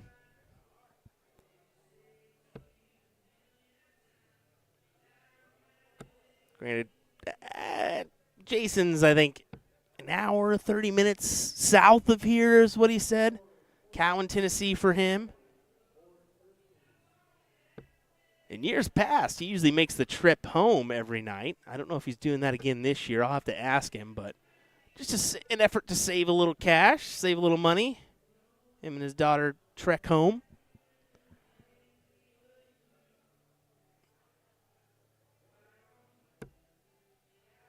What a great handlebar mustache, by the way.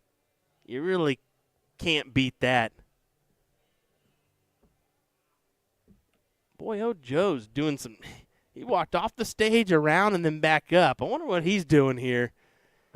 He's collecting some good stuff, though, no doubt. Great 1-2-1.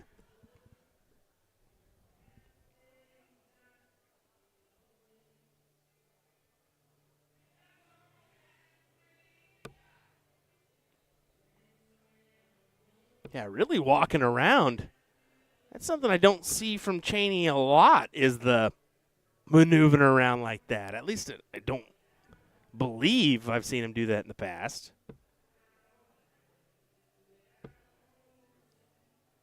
Just trying to stay occupied, I guess. Oh, whoop. Nothing to hear here. Hopefully let him bleed through.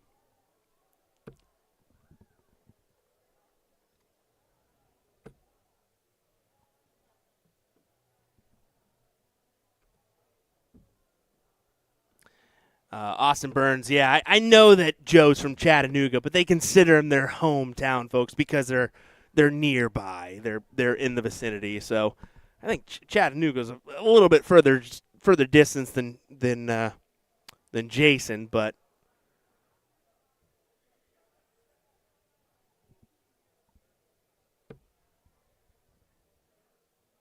I think a lot of this I think it is a rhythm deal here for Joe, as Nick just takes a little bit more time to set up. So I think that is probably why he's doing the walk around here. It's a smart idea. If you feel like you're getting thrown off a little bit, just kind of take your time, go around. Tom says, "Come on, Freddie Mercury." Don't do my man Nick like that. Come on now.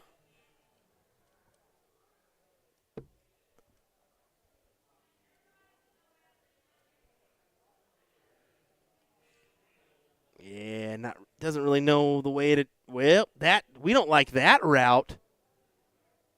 I guess it works if we can see what you're hitting. Oh, my goodness, what a step over there. Just about worked out for him.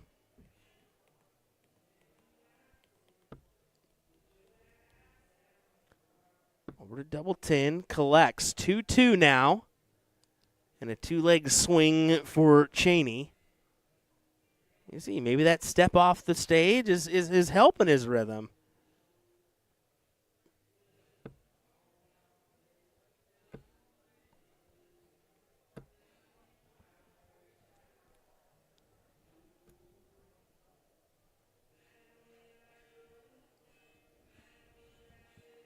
Appreciate all you folks joining us tonight. I'm sure a little bit of you are starting to feel darted out with the PDC match play going on a week straight. Still going on, let's be honest. A couple more days to go, so it's going to be probably a tougher weekend when it comes to when that's on for us, but we're still going to bring you the entertainment, and the good thing about our coverage is it's always going to be available on YouTube, so you can always go back and see what happened, maybe rewatch the live stream if you didn't catch it when it was live. So I highly encourage you folks, if you have not subscribed to our YouTube page, definitely do so. That's the best place to view content right now. Facebook is kind of wishy-washy with the live streams right now. I know that they're deleting streams after 30 days and whatnot, so that's why we try to do those post-match clips that will always be there for you guys to watch. But yeah, YouTube, I highly suggest you going on over and viewing there. It's easy to put up on your TV, blow it up, and you can really see all the darts, and if they're in, if they're not, no question on a 55-inch TV, right? Even a 40. Better than the iPhone at times or tablet. I mean, it can be tricky to grasp what really happened.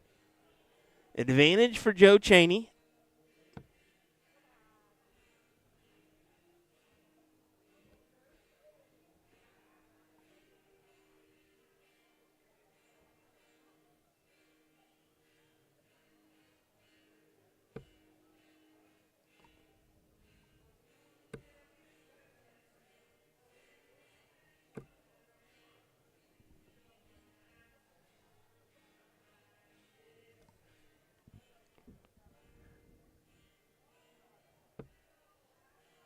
I have 6 from this. I don't believe that is a ton. It is a ton. Snuck it in there to leave 47. Should guarantee himself 2 darts at a checkout here. I was about to say he may get more, but that ton kind of makes it a little more interesting. 7 for tops for Cheney. And no doubt about it, it's a 17-dart leg for Cheney.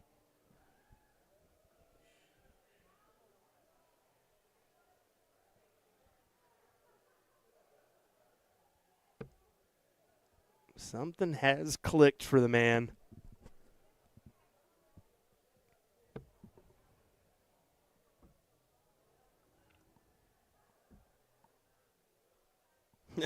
I mean, I've heard of Casual Friday, but a tank and a gym shorts is not seen often. And earlier you said, did he just come back from the hotel gym? I think that actually Nick does this a lot, where he just kind of rocks the Bullshot apparel that you can purchase, whether it be a tank just to be comfortable or a T-shirt. He's one of those guys that doesn't necessarily have to be fancy dressed all the time.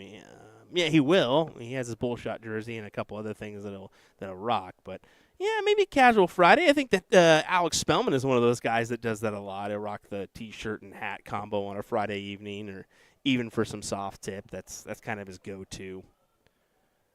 So yeah.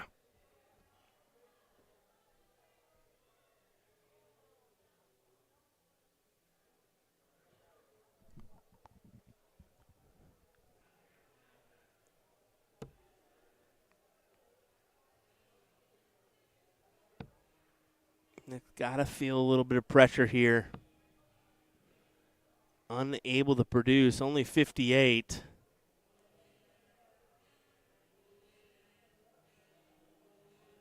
A little stretch there from Joe.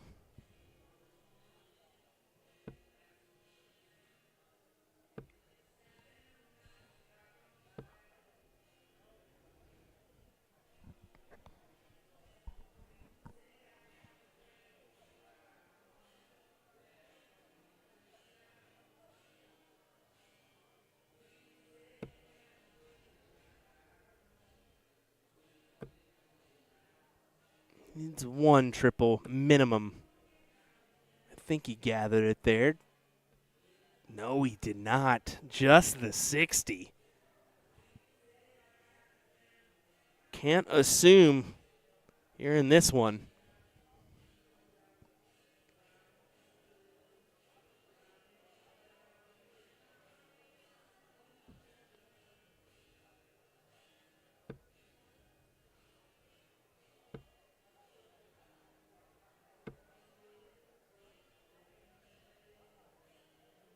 Big 180 from Chainsaw. Gives himself a real big upper hand here in this one.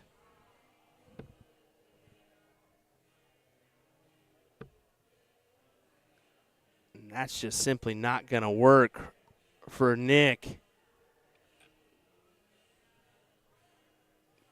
Had no opportunity to leave a checkout with that last dart, and now Cheney is going to make him pay. 218s, leaves a shot at the bull. Didn't need to go for it.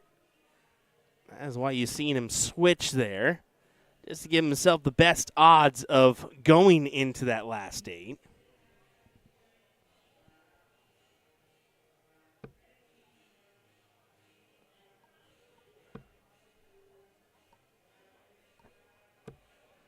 Still have a few matches being played out in that one, but so far in our last 8, we've got Tucker Davey, Jason Brandon, Joe Beecroft, and how about this?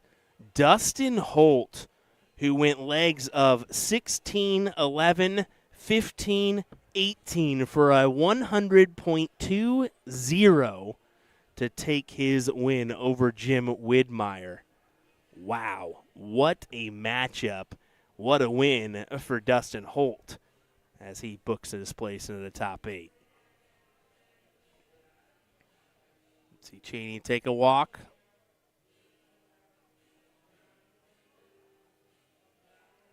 Just trying to occupy his time. Get a stretch in, it looks like there. Nick knew he pretty much needed that one. I don't think there's any other ifs, ands, or buts about it. I don't see this going any further. I'm thinking first or second dart from Cheney, to be fair.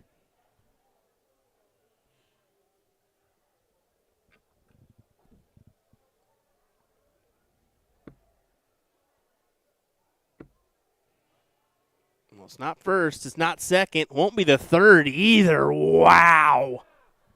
How did those not find its way in?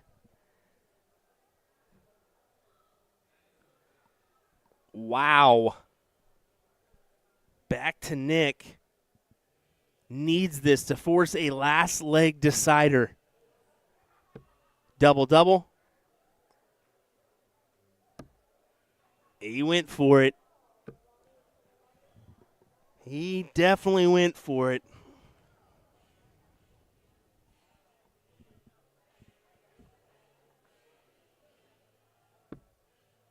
You see Cheney kind of stepping more over to the one side, and it pays off for him as he gets the job done to take the win here over Nick Georgeson.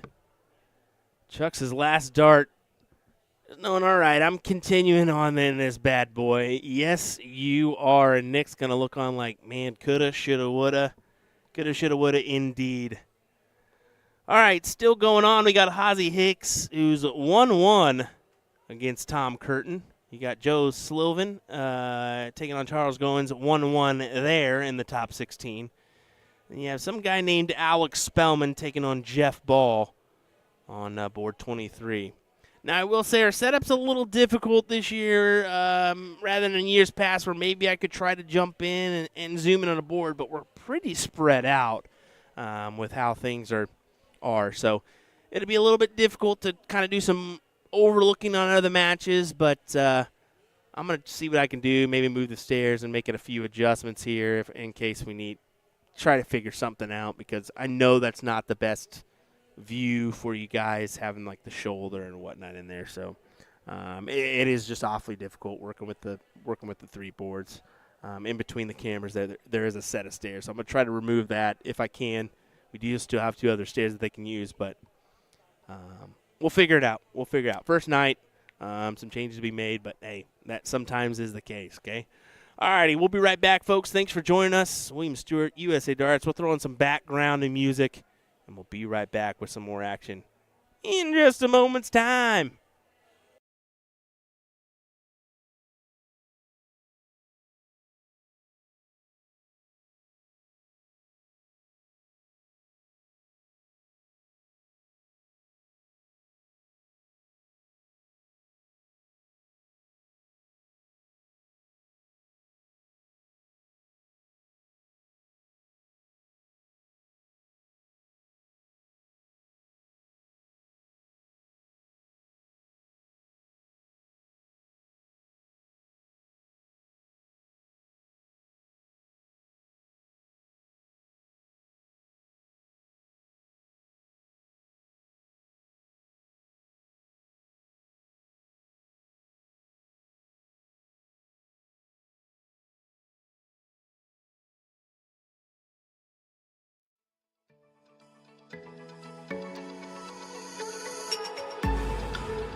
Alrighty.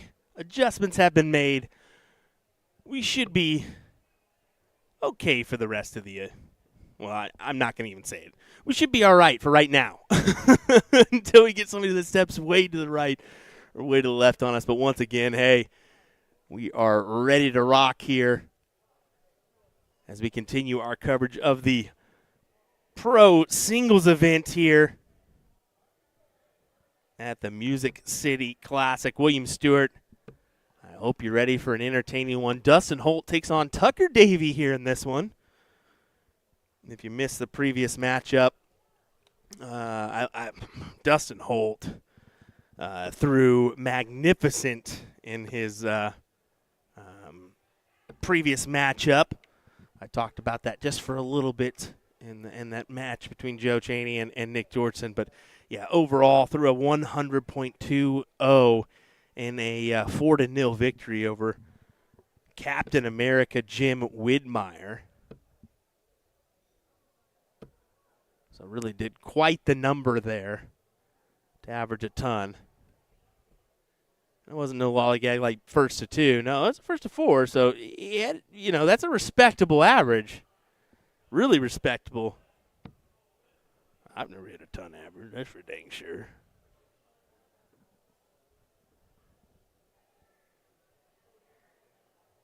Does look like it's a 3-2 score line for Tom Curtin over Hozzie Hicks right now.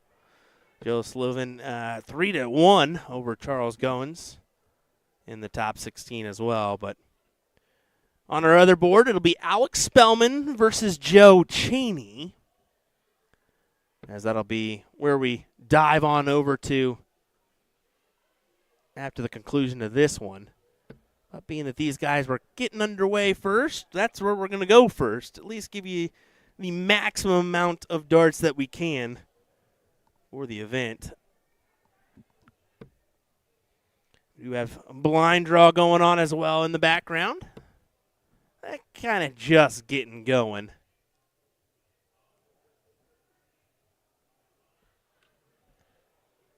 Now, of course, we won't be covering any of that blind draw tonight, just to preemptively tell you before you're like, oh, are you doing this? No.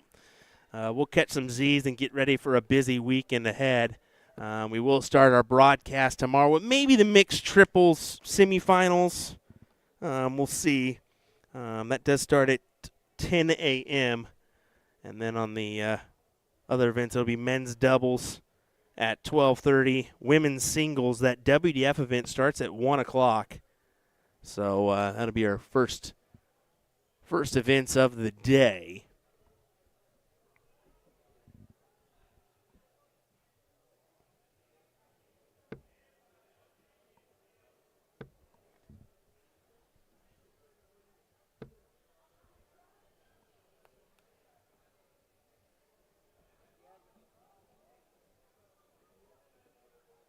Dustin leaves the first look. Granted, he wanted a bit more than that, let's be fair. Not the ideal setup job. Still need to hit 2 triples and peg that double, so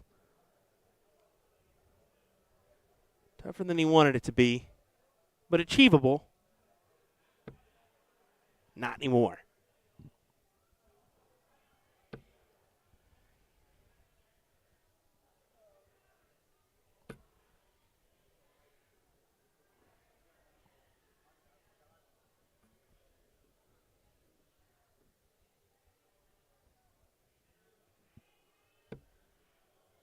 Over to the trip 18 for a shot at Bull.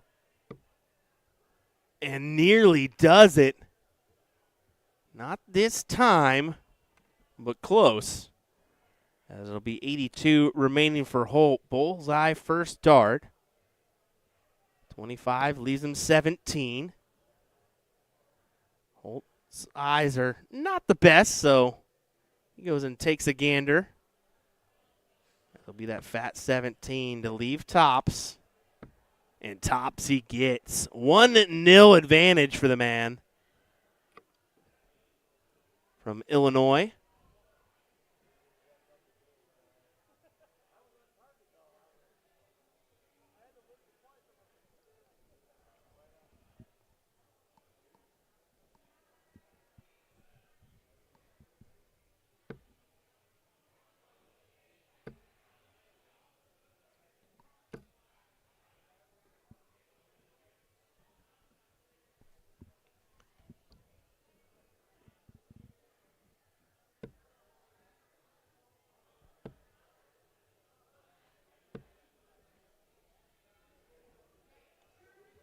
That was not the start that Tucker wanted there. Definitely no doubt about that one. Especially with Holt starting at 140 and continuing to hit the triples with start as well. It was 140, 100. Tucker needs to find a groove and find it fast.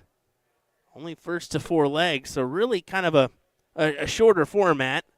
I say shorter format. I mean, remember the days where we used to play a first to 2 leg and that was it? Maybe best of 5 in the final?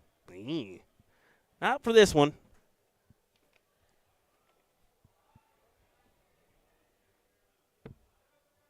Looks like actually the format's going to stay the same up until the finals. They're actually going to add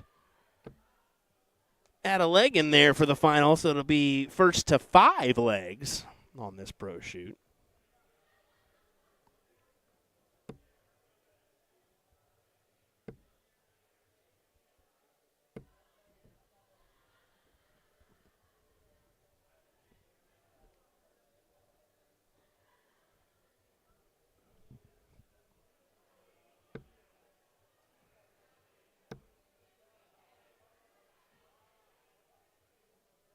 Try to find a workaround.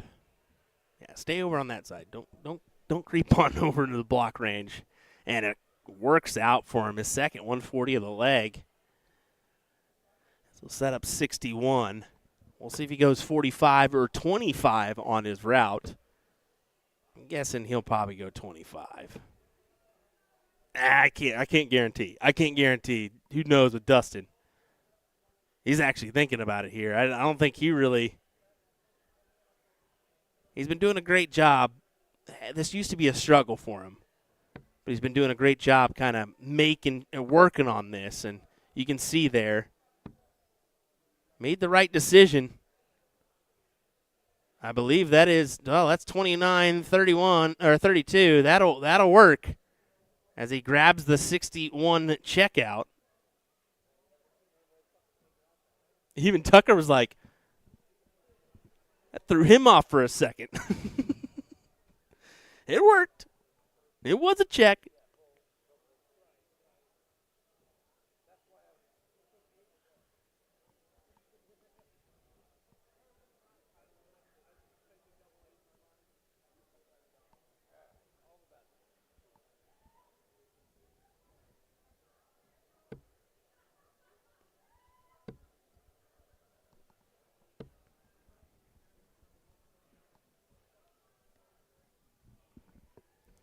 Give you a little score update on the other board. It looks like a 2-0 advantage right now for Chainsaw, averaging a 98.13 over Alex. So a quick affair there. Now this one did start, so this is where we'll finish before we jump on over. I know some of you maybe want to watch that match, but usually how we do things on that front. Start it, finish it.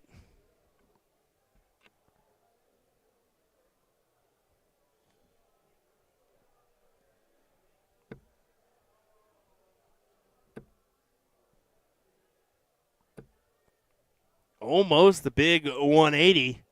Instead, it's another 140 for Dustin Holt in this matchup.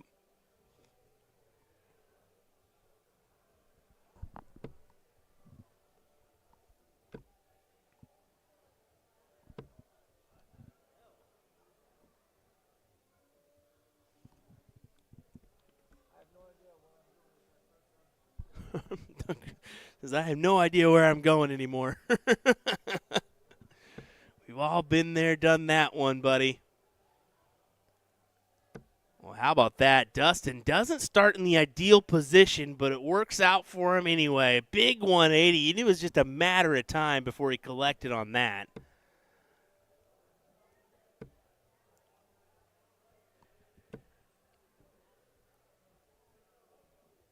How can he clean up this 1-2-2 for a dozen darts? Doesn't have to do it here, but it would be nice, wouldn't it? And it won't go. You can see he's a little upset. Wanted that look at Bull. And you're dang right. He would have went for that look. No doubt in my mind he would have went for it.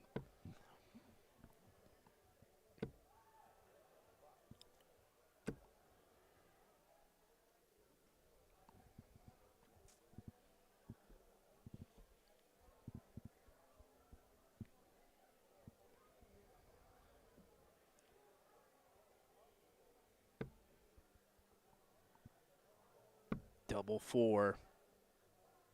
Could be a good marker. It also could be kind of a blocker. He couldn't get it to work out for him, but again, I mean, he's got time here.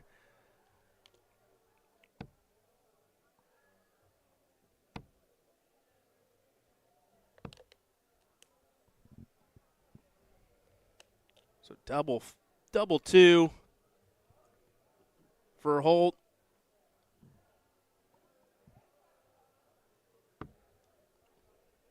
Up to the madhouse, and he collects it. 17 dart leg for Holt, who continues to really play well here in this pro shoot.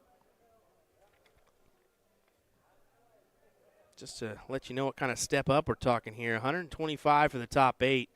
Jumps to 250 for the top 4. 500 per second, $1,000 up for grabs for that first spot. That is why your entry fee for this one is 50 bones. Because there's a massive return if you can get yourself into this position of a quarterfinal plus. That's an interesting way to say quarterfinal plus. Whatever. You know what I mean. Quarterfinal or better, I should say.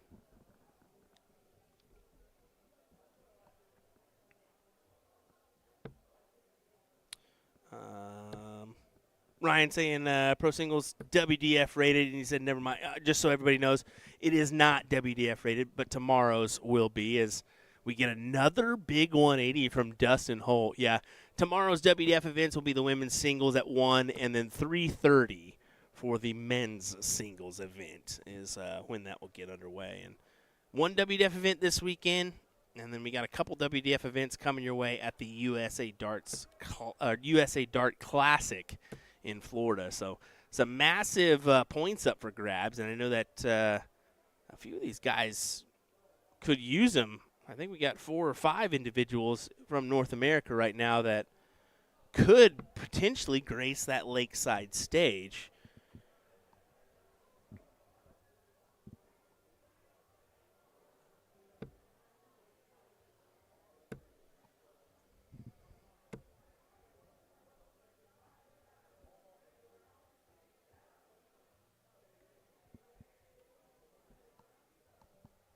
Going to go ahead and look as Dustin looks at a potential win here.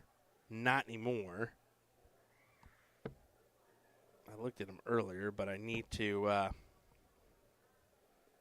check again.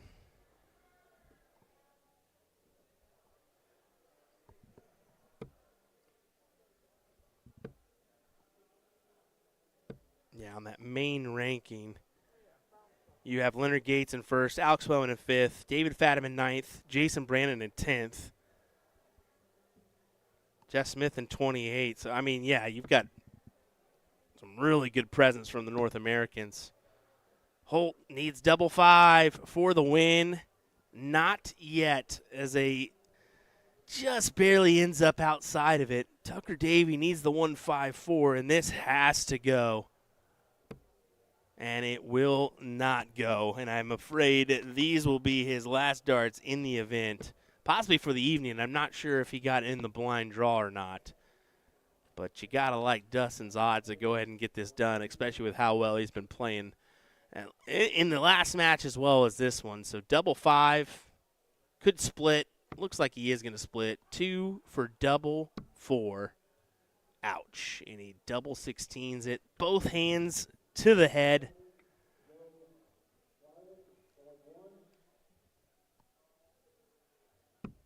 Tucker, what do you say? How about another leg?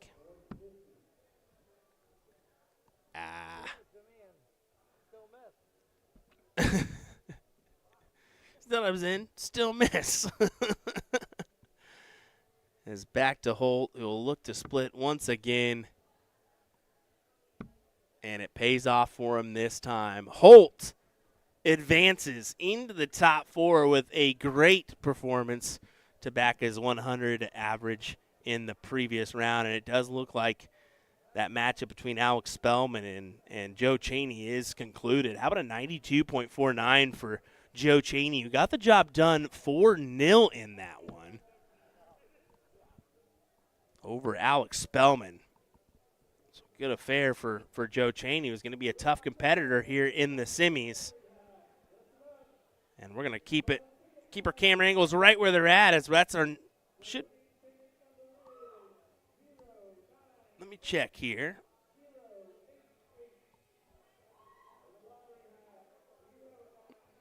I mean, potentially we're going to get both semifinals or both all the quarterfinals. We're going to find out here in a second. Well, give me a moment. We'll figure that out. We'll be right back with some more great action here from the Music City Classic in Nashville, Tennessee. We'll be right back, folks. Don't go anywhere.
Alrighty, folks. How about another matchup from our top 8, our quarterfinals of our pro shoot. As we get Tom Curtin versus Joey Beecroft. It stepped out there and kind of finagled some things and pulled these guys on over. So sorry for the little bit of delay. We were waiting on a player anyways, but we got it figured out. Now I just got to hope and pray that they don't step in front of our cameras and whatnot, because I did not relay that information. But one step at a time, ladies and gentlemen. We'll figure it out, right?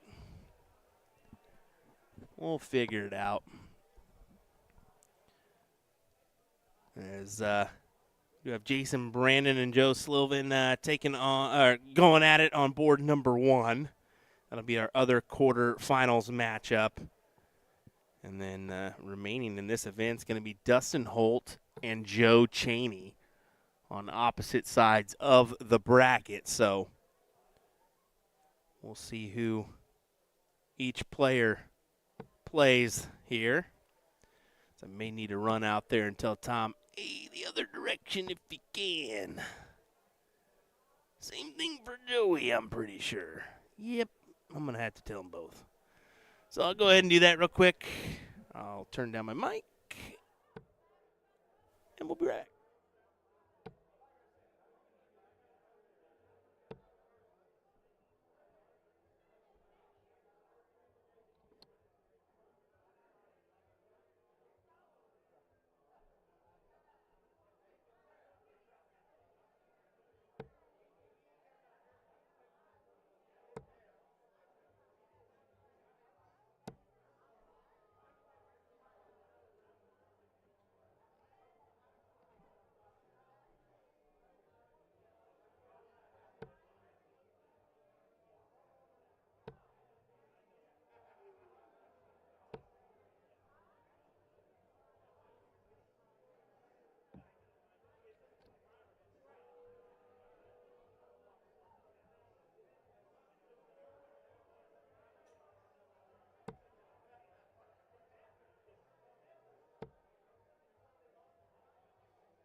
Well, as you can tell, I'm a man of many talents this weekend.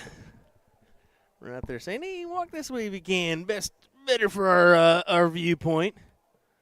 We'll see how long it lasts. Usually that's the case, right? But either way, thanks for obliging Tom and Joe. I normally wouldn't run out there in the middle of a match, but both these guys are pretty good. I mean, I got a relationship with both of them, so I can kind of get away with that at some point. Tom, I just said, watch out for the camera, and you give us that one.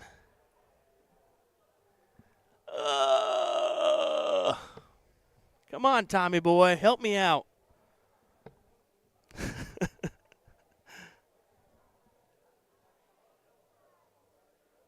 Of course, been playing well of late. He actually won the Cherry Bomb International Singles event.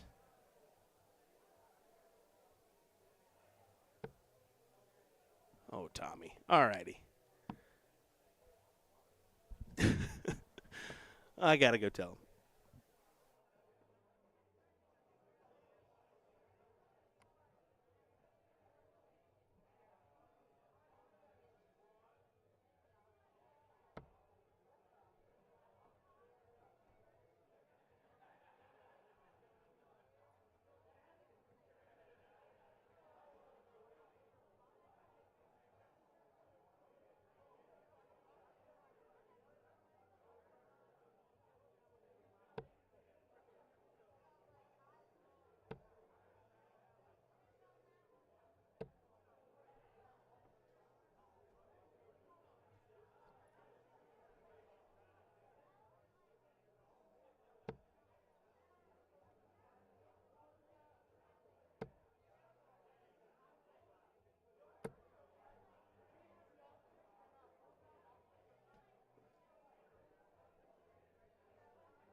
All right. At least it was laughter instead of complete hatred for Will for kind of adjusting things on the go. But we'll beg for our apologies later. Beg for forgiveness. It's a tough task when you're the one-man band for the streaming this weekend.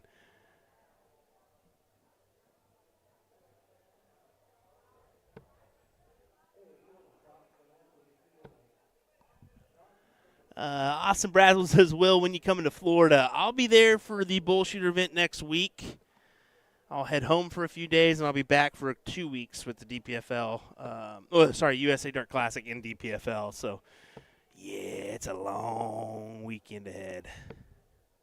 Long month and a half ahead. 6-weekend stretch is a very, very difficult task.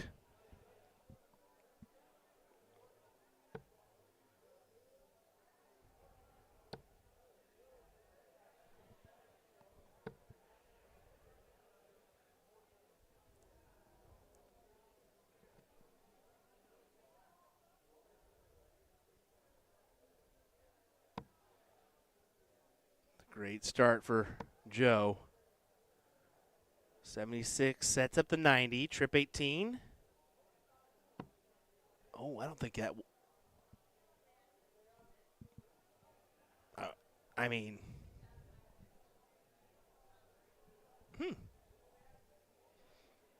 I don't know what 30 gives you there. Or 45. A little confused on that last start, but that's all right.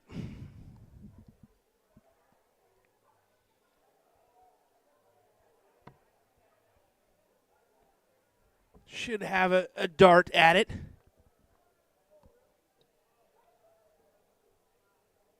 Going 48? Okay, I was about to say, don't go 48. Go 220s for the tops. Please go 220s for tops. Doesn't quite work out for him.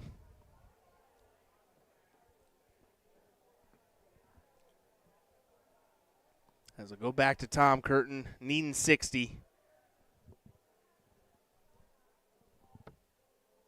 And he does get it.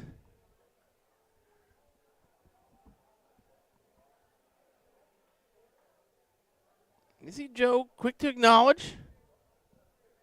It is his throw, so Tom will have to step back. At least they're having a laugh about it.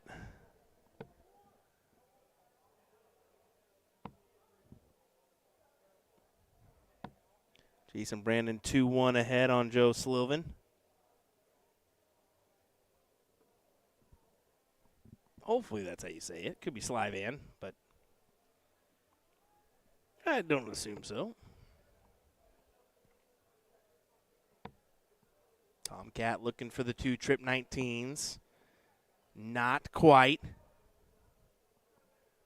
But 2-0 ahead. Just wants to slap 2 more on the board as quick as possible to get rid of a always difficult Joe Beecroft.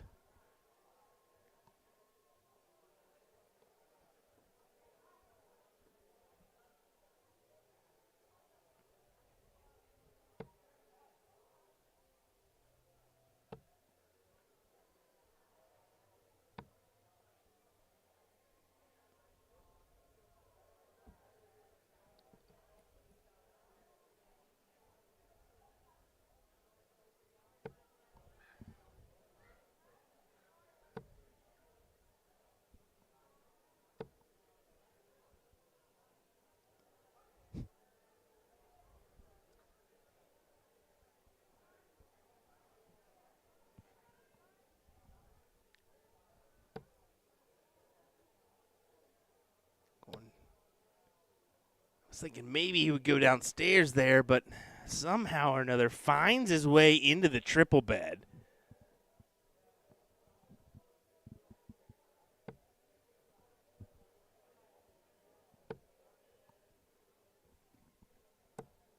Scott Wilson says he's yawning. When's the last time you threw a 78 average, Scott? Oh, just kidding. Don't hate. I remember back in the day. That's what you're about to say. I just know it.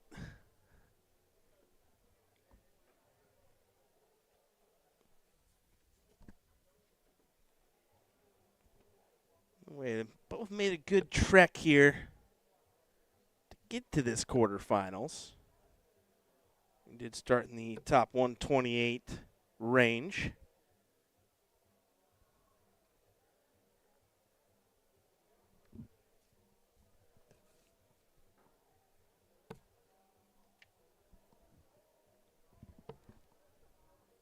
Yeah, just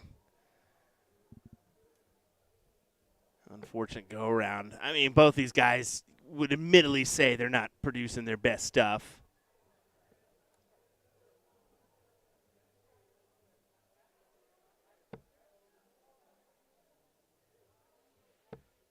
There you go. Down to the trip 19. Wanted to cue in the double 10.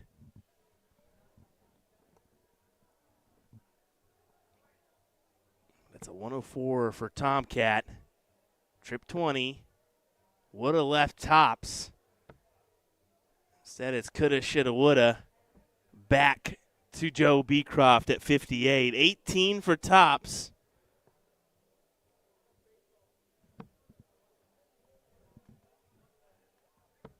To get his first leg on the board. Now down to double 10.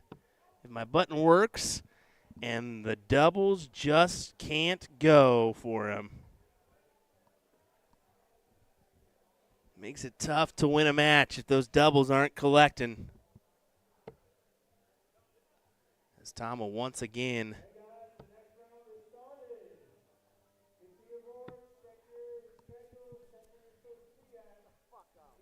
oop.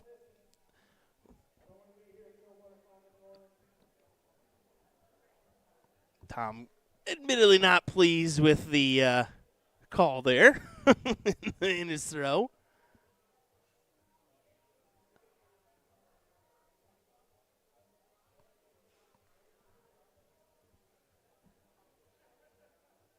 Trying to forget about it and keep trucking.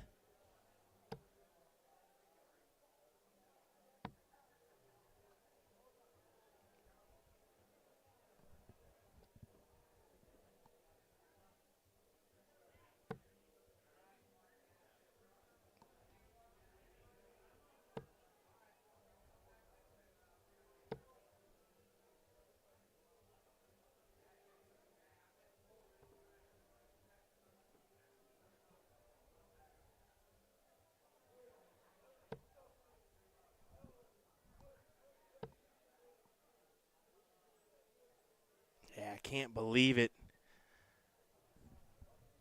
Neither can I mean,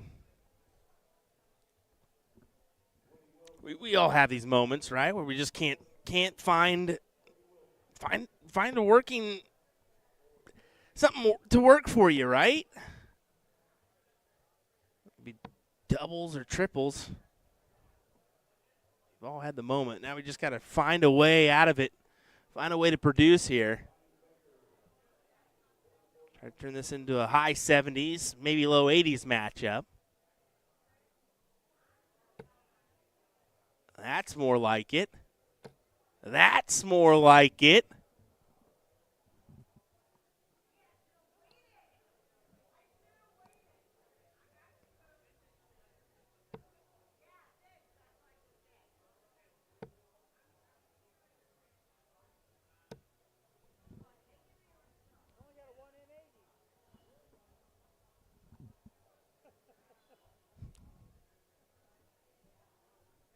He said, I got a 1 and an 80.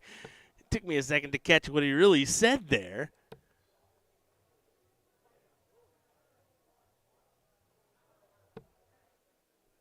Ouch. The old dreaded 7. Been there, done that numerous times, Tom. Really needs the... Well, needed the trip 18 there. Trip 18 transfer on over the 20s to set yourself up with the 170.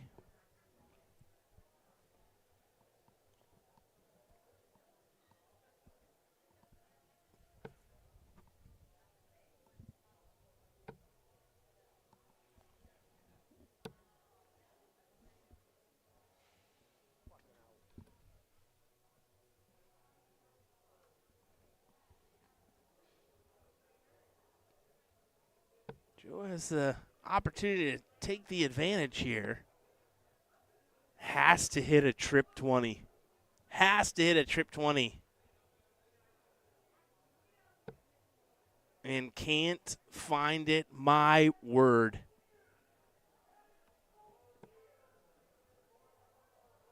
It's a little unbelievable here for this one.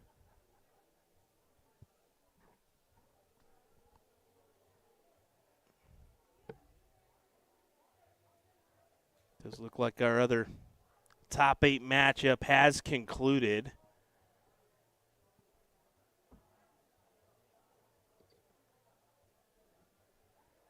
It was Jason Brandon coming out on top 4-1 in that one. So you got 2 Tennessee natives and Joe Chaney and Jason Brandon who have secured a top 4 finish here.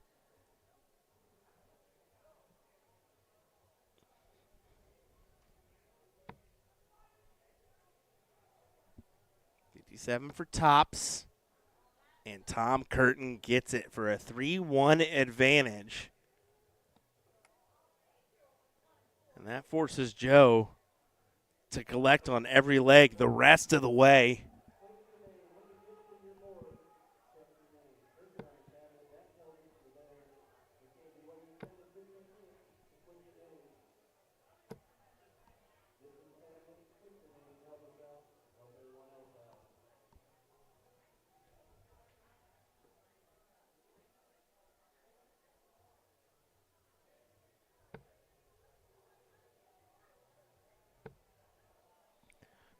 Tom, we got us to be thinking, even if I don't break here, I'm okay. I'm going to get the start in the next leg no matter what. So even if it is 3-2, I get that opportunity to close it out. And that's got to be what he's thinking now after a massive 180 from Joe.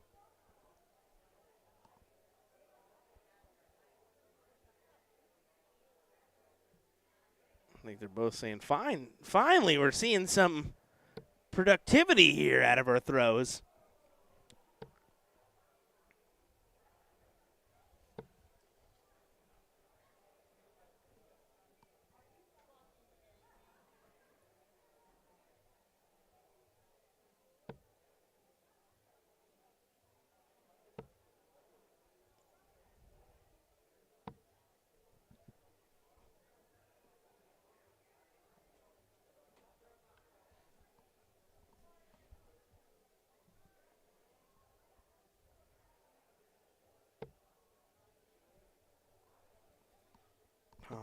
Has to fill it up, you think, or at least grab 2.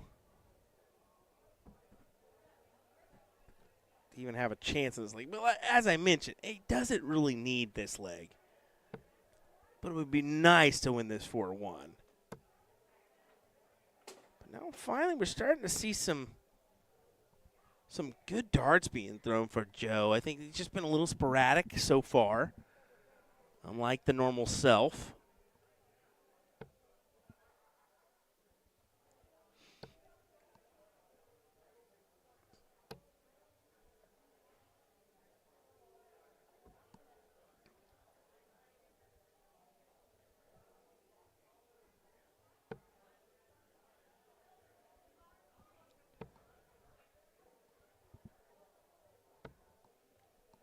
And there you go. Joe Beecroft collects on a 15-dart leg. That'll certainly help the average a little bit. But Tom's got to be thinking right here, right now. Grab this and get it done. For guaranteed $250 your way.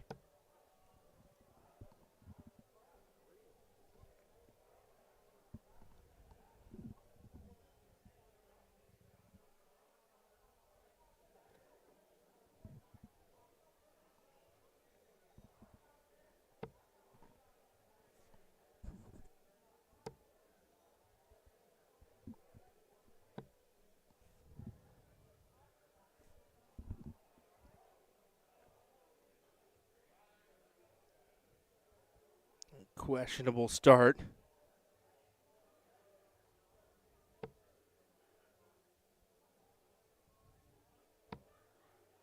For both gentlemen here.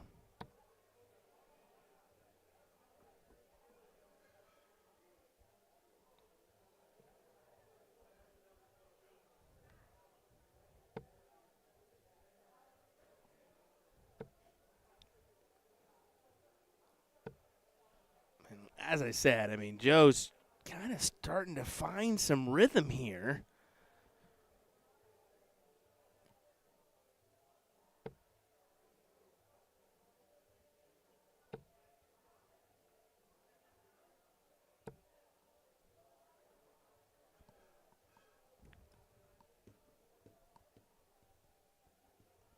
And Tom does return the favor on the 140. Exactly what he needed to do in that circumstance.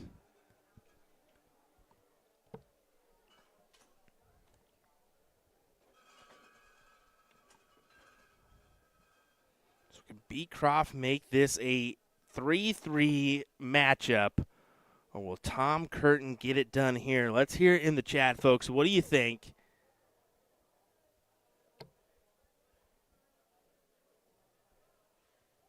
Thumbs up for gets it done. That being Tom Curtin gets it done. How about the little dart emoji for Joe Beecroft making it 3-3? But you got to do it quick. Hammer it. Hammer the emoji. 114 look for the win, and he's going to get 6 from this now. And, of course, you got your Boston folks joining in. Kevin Collins, Steven, of course. Yeah, they're gonna take Tomcat every single time.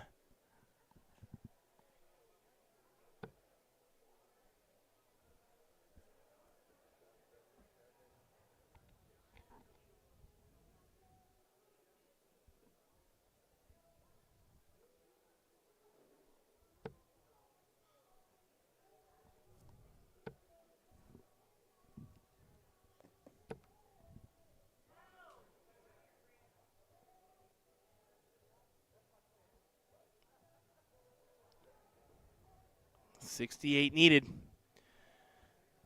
for a chance at the semifinals. Tom Curtin. Triple 20. Over to double 4. Down to double 2. Not yet. Not yet. Back to Joe.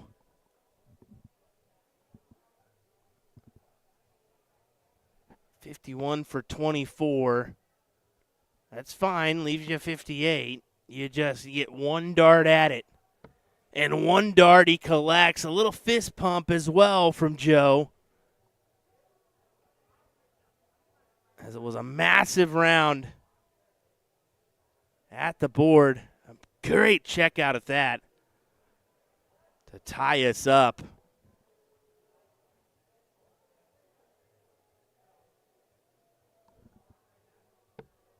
As we will go the distance here in this one. In the background, you can see Mr. Leonard Gates, soldier.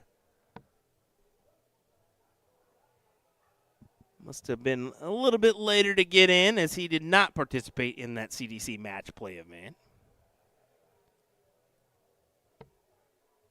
I'm not even certain if I saw him in the pro shoot, to be honest. I didn't see his name, at least from when I was looking, so could be wrong on that one.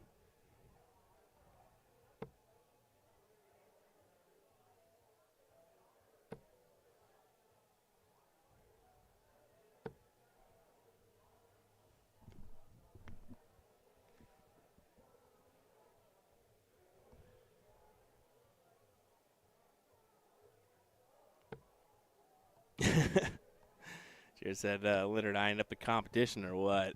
Maybe for that blind draw. That's the only thing he's in right now. So we'll see. Let's see how that one ends up.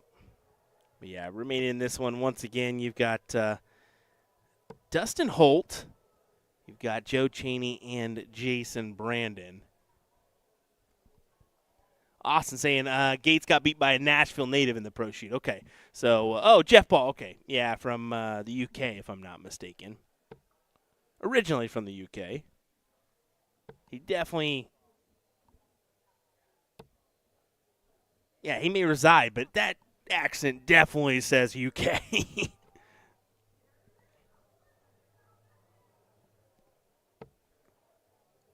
So probably just overlooked that one with Gates.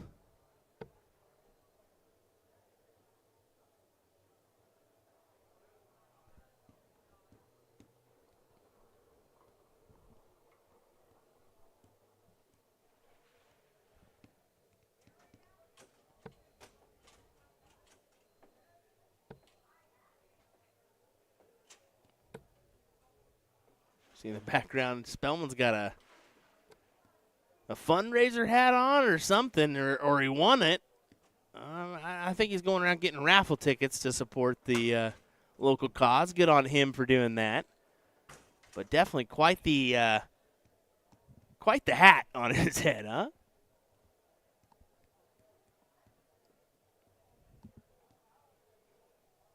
Who's going to be the one to muster up this leg here? Back and forth, and somehow we're as tight could be on the averages.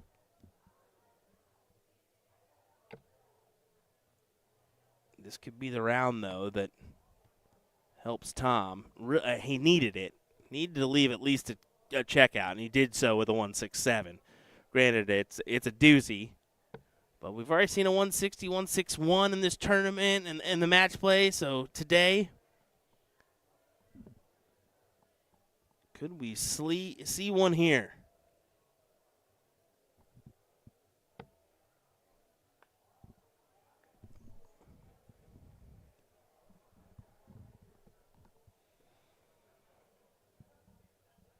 Tom for 167. Grabs the first. Almost grabs the second to give him a look at the bull.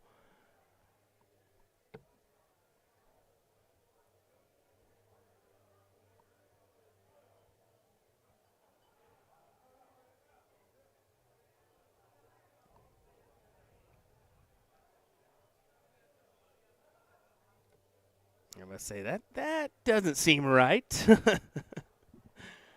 Had to make the quick adjustment. 85 the turn for Joe. Takes a deep breath. 15-20 for Bullseye. And he can't hit the fat 20.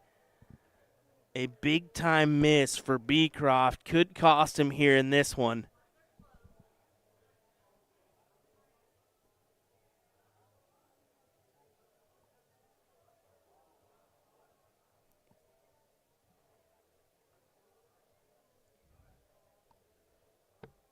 Triple 20. Double 4 for Tomcat.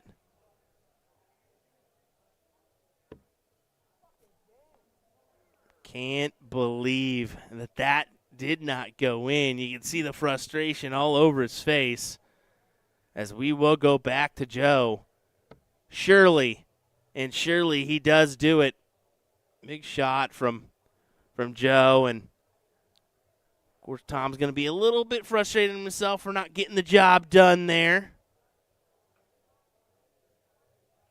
But we now have a semifinals ready to go, folks. And that will be coming your way here next. You see Tom giving him a proper shake. And there's the look of Spellman there. We'll zoom in on that ugly guy.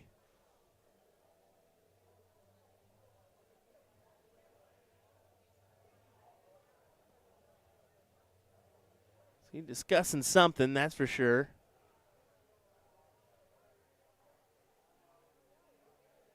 As Calm says, "Hi, Mom." So we'll make his wishes come true and zoom in for a minute. Alrighty, folks. We'll have our semifinals action coming up next here on USA Darts. Don't go anywhere, folks. We'll be right back with the conclusion of our stream for tonight.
I'm going to probably say it's probably a waste of time now to go ahead and turn on our music, but maybe for 2 seconds. You can see they're talking about the stage a little bit, and that is something to bring up. But I tried to find a way to make these dang cameras work and not shake an inch, and it just is not possible here with this one. So apologies on that, but it's something we're going to have to deal with a little bit here for this one. But maybe we'll figure out a solution for tomorrow. We'll figure it out. Either way, should be a good one between JB and Dustin Holt here.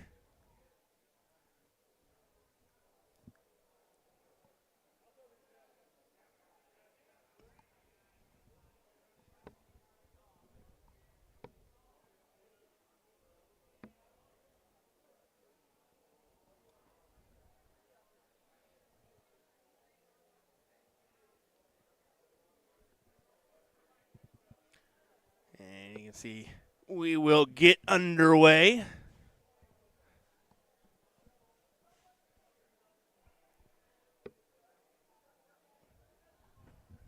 Dustin Holt wins the diddle here in what should be an exciting matchup. Dustin Holt taking on Jason Brandon.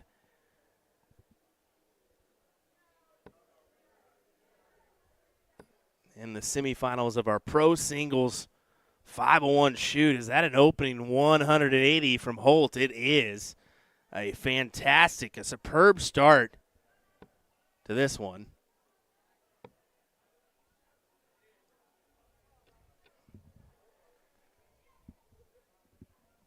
ahead and continue it on if you would. Dustin, what do you say? He quickly looks over like someone was already like, no, let's see the 9. Can't hit one now, Dustin, can you?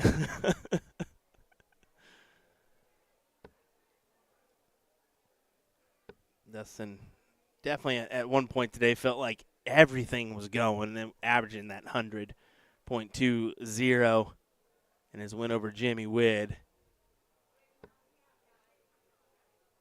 So obviously must be feeling fairly good about his darts here. Has to be thinking a finals berth is needed. And if not, I feel like he'll be a little upset with just the way he's played today, that if he didn't get this finals berth. But we'll find out here. No slouch in his way in Jason Brandon.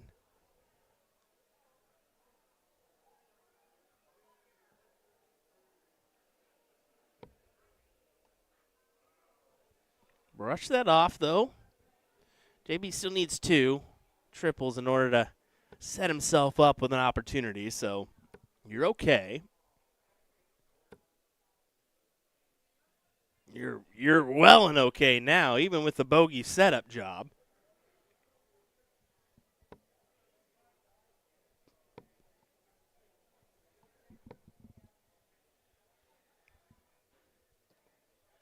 I think Dustin was definitely still thinking about that bogey there, that bogey leave. Like, you know better than that. He probably sitting here thinking, like, Will's going to call me out for that. Well, kind of, sort of. Kind of, sort of. 111, 6 from this number. And that does not benefit you at all. Down to 108, any way you want to choose on this one, whether it be 18s, 20s. You just got to do that right there. And, well, a little bit too much as he grabs a 95 there. But, it works out to leave 16. He got lucky there, didn't he? Even he's smiling knowing, I got lucky there. I got lucky there. That you did, buddy. That you did. Double 8.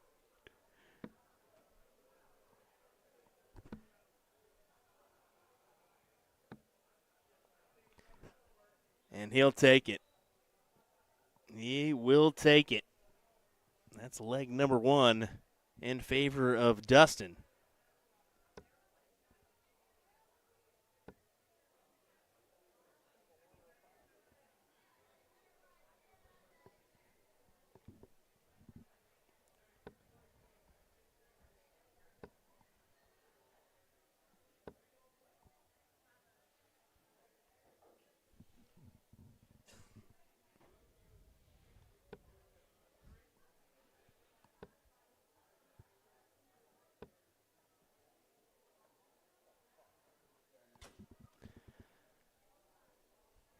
Jason may have heard his displeasure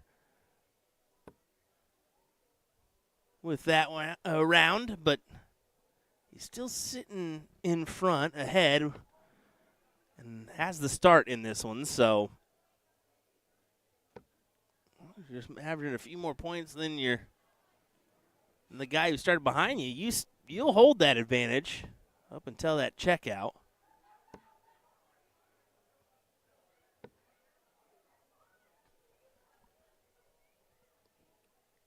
I know what you're thinking at home. Thanks, John Madden. Well, you're welcome.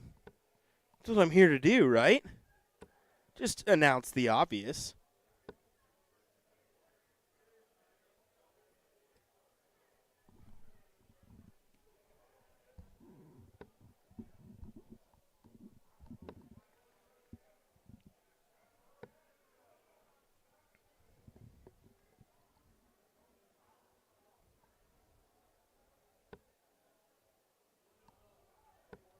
Isaiah saying, what's the average difference between the Open and the Pros? This is the Open Pro Singles, so there's only the two events. It's actually the Women's 301 and then the Open Pro Singles. It's pretty much they combine the Open and the Pro here in this one is essentially what that means.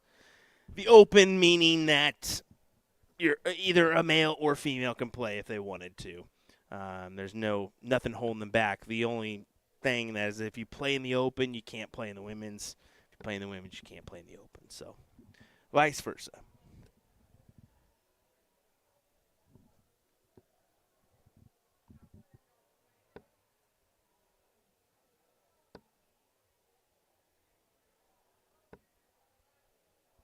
I will say, I mean, a little bit heftier entry fee for this one, but at the same time, you get the big payout if you win of $1,000. So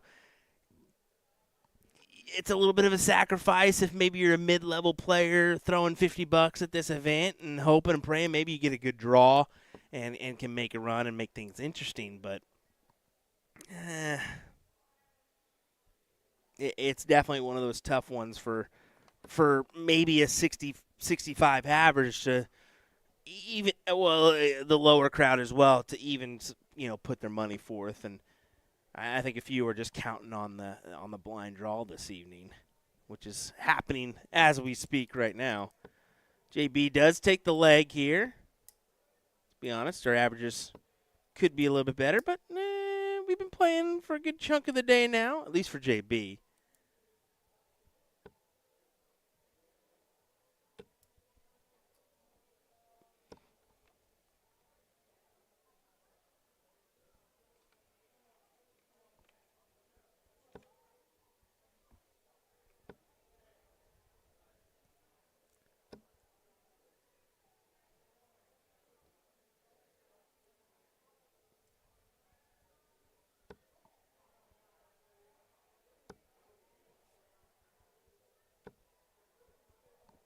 Well, last dart find a triple. It did not. Kind of deceiving. I assumed it did. That just goes to show you sometimes this angle, you really need that extra shot in hand, don't you? You really need that one. That opposite board shot. Do a little bit of adjustment, not too far. That was way too far. I double tap when I should have single tap. My apologies, but try to center that up a little bit.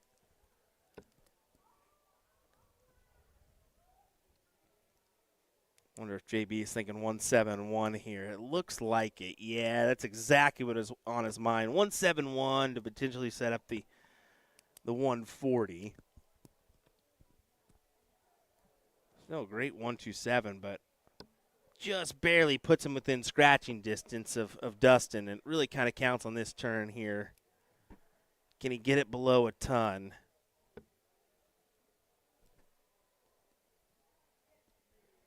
That he can. Somewhat manageable out of 88. At least guarantee yourself a shot at the bowl. But what a 140. Massive pressure on this 88 from Holt here, so got to go the trip 20 route. If you hit the single 18 for bowl, I absolutely hate that, Dustin. I absolutely hate that. I cannot stress that enough. You've got to leave yourself a shot at the bowl, man.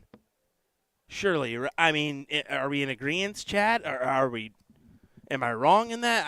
I'm 100% right. I at least in my thought process there. 36 for double four, and no slouch job from JB as he gets it done. I mean, the 20 route just makes sense. If you may not be, the double 14 may not be your preferred double, but at this level, you've got to be at least somewhat decent or you can't be scared of a double, I guess I should say.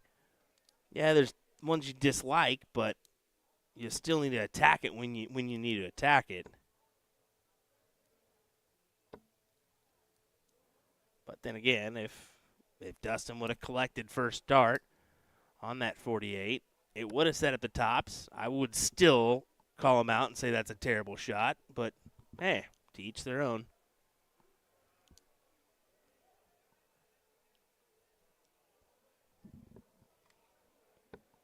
Do a little check-in on the opposite match here as Cheney and and Beecroft are 1-1.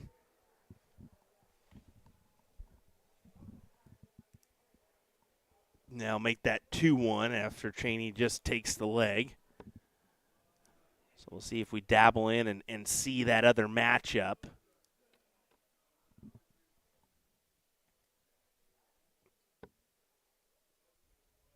Pending this one.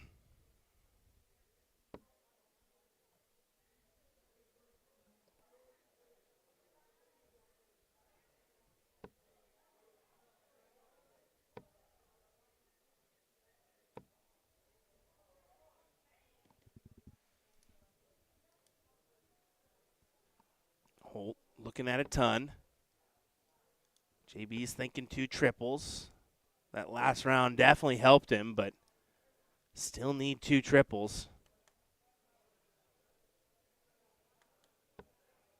One more of those sets up the 170. Just couldn't find it. 20 points off the margin he wanted. But Holt still not at a check, so up to him to, well, now he could potentially leave the double 10, and that's going to be a fantastic look. Not quite, but still achievable at 60. You're at least going to get 2 looks at it.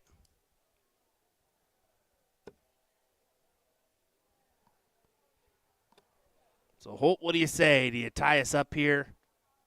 20 for tops.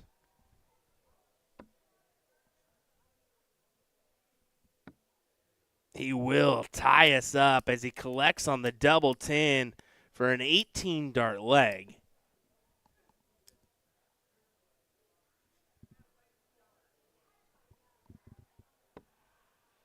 As he breaks through and has an opportunity to hold here to put himself 1 leg away from the victory.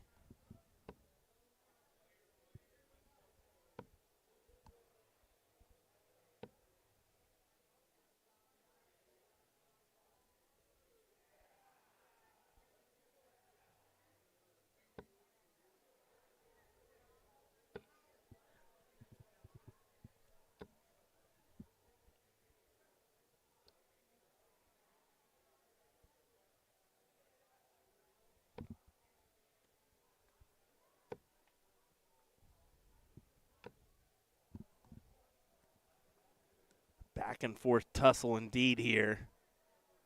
Neck and neck, fighting it out for this third one. Who's going to capitalize and gain that tick on their scoreline?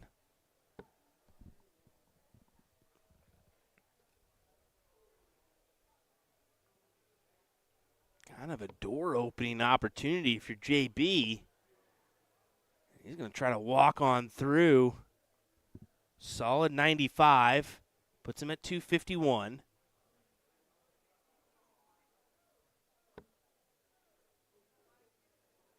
Your thought process immediately thinks 91 in this circumstance, but what a collection from Holt. Leaves the Shanghai. Another 180 here in this one. Started off with one. Continues trucking and hits another one here.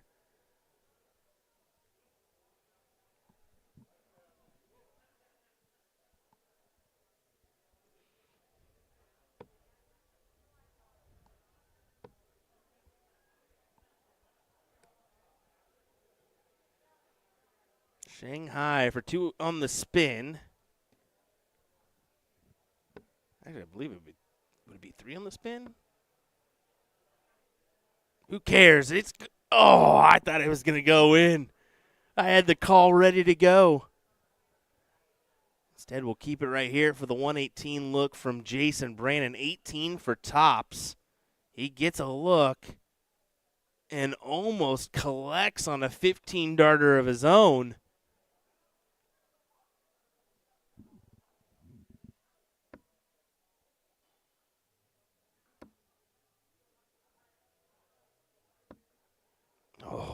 Does escape on that third dart to grab the leg, and here we go. Brandon needs to hold his throw to remain in this event.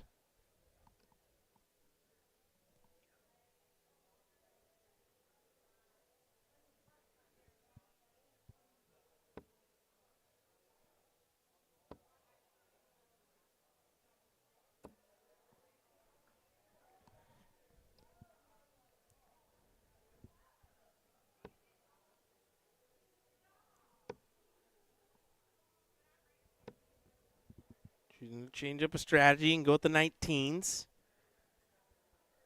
Not the outcome he was banking on.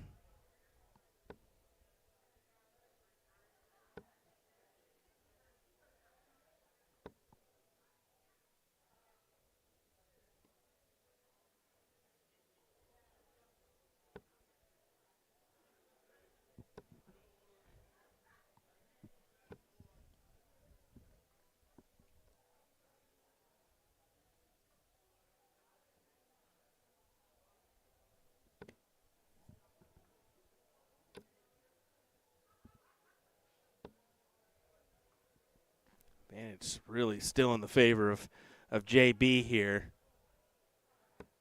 Almost cued in for a last leg decider.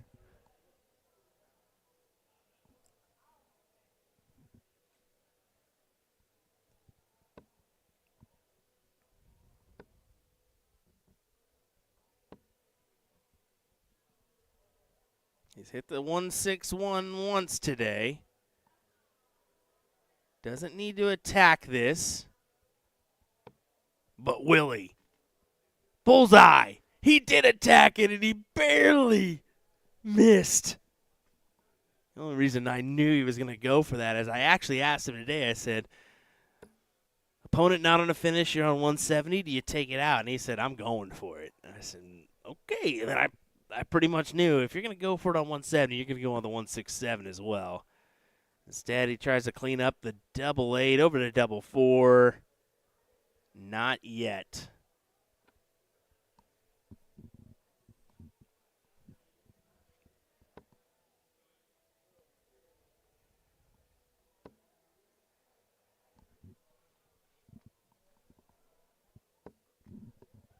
Three to 2 scoreline over in our other semifinal as Joe Cheney takes the advantage over Joe Beecroft.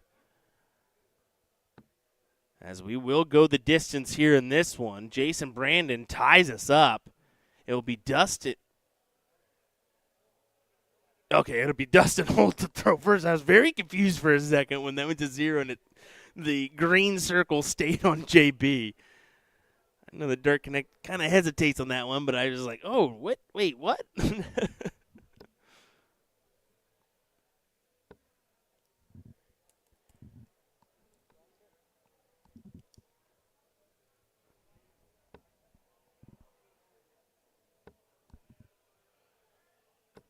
What a start for Jason Brandon, who finally collects on the big 180 when it matters.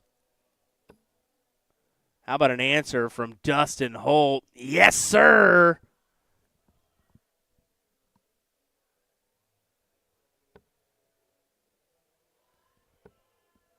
Absolute fireworks trying to be had here in this leg. In a spot where you're fighting for a final. Holt needs 2 triples. He finds the first. Needs to follow it in. Takes a quick glance at the scoreboard. And I think that may just hammering another one, brother.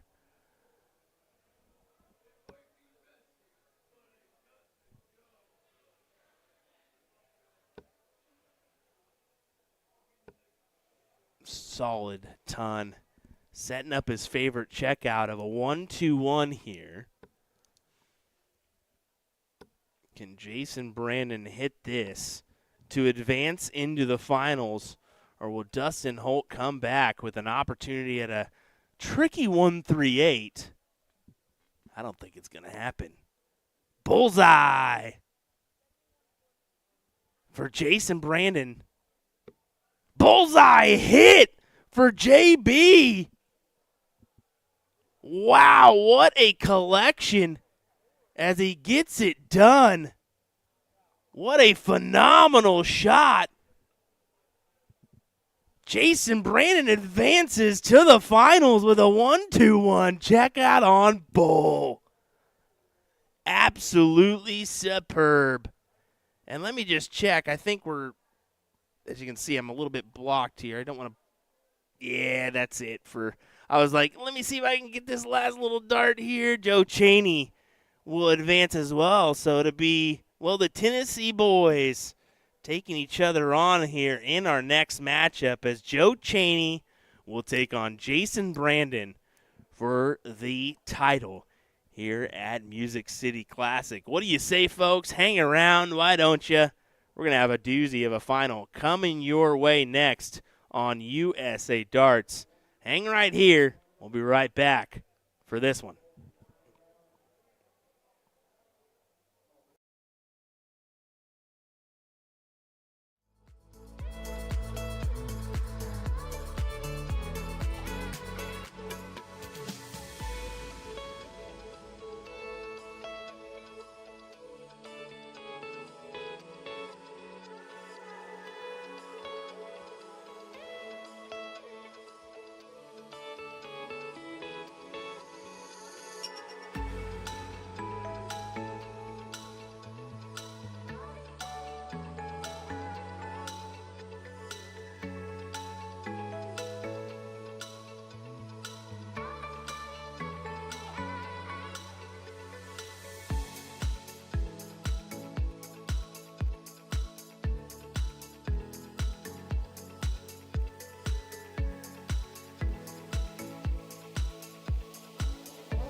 of course, the boys wouldn't give me enough time to get everything situated here and underway for our final.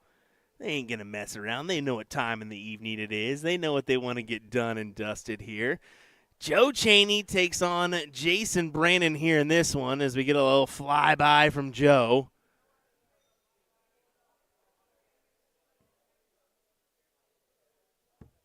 Get our board mic situated here.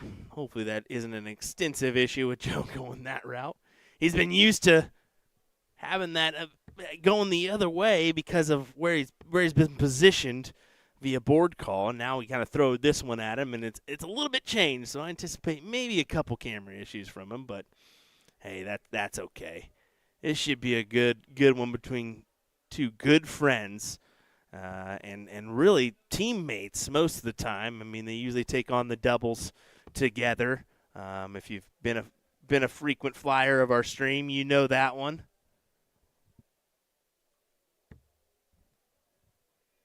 They usually take titles together. That's kind of an understatement. I think they've won. I couldn't even put a number on it. Probably. No, I couldn't really, because who knows how long they've really been playing. I know they've been playing for a while. I would assume over 10, maybe in the 20s plus range for Joe Chaney and Jason. As far as doubles stuff, and that's a quality leg from Jason Brandon. That'll certainly work as he throws in a nice 15-dart leg to open us up.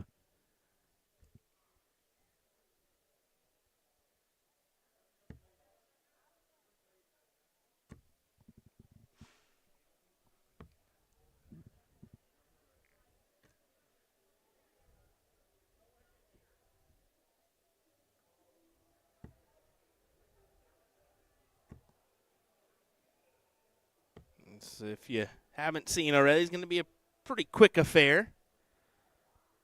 They know how each other, how both of them work around the board, so there's going to be no hesitation here. They know it's grab and go from both our gentlemen, so I think unlike that match earlier with like Nick Georgeson, where you can kind of see Joe maneuvering in the background, kind of just occupying his time, and you see a little hesitation there from Chaney as he kind of thrusts forward. I think that's been an issue where the grip has been more of an issue from what I've seen in the past with him. Solid 140.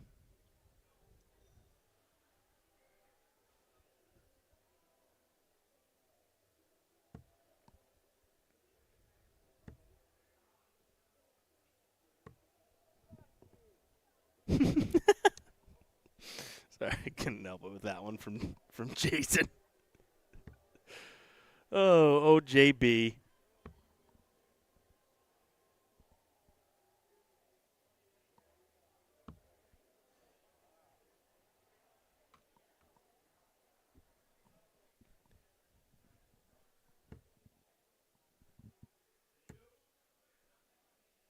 Well, you unfortunately can't hit the 180 there, but he leaves himself a tidy double 10 when he returns.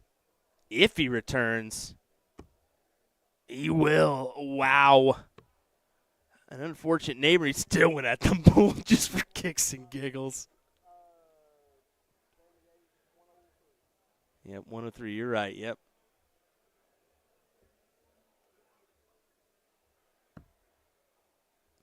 Yeah, solid there for Chaney to make it 1-1. You see, you can hear a couple claps in the background, possibly see that as well.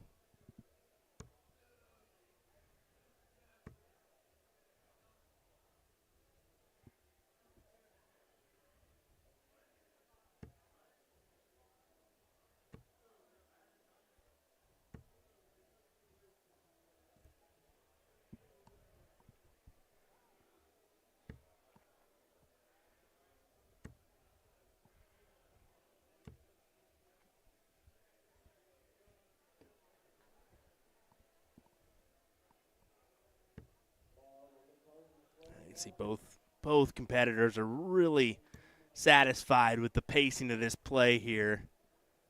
I mean, they're practice partners as well. And you can see Jason just saying, good shot there in acknowledgement for the 180 from Joe. A lot of mutual respect between the two.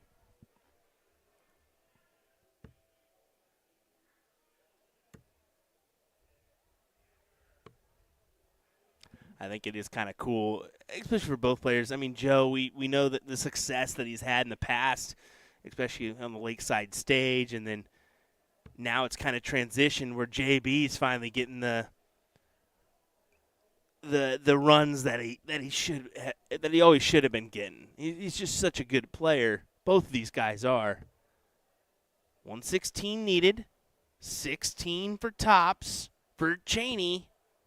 Just about nails it for a 12-dart leg. Over to JB, and now he can't grab the 108. Left himself on 99 after the first dart, and that's just a no bueno.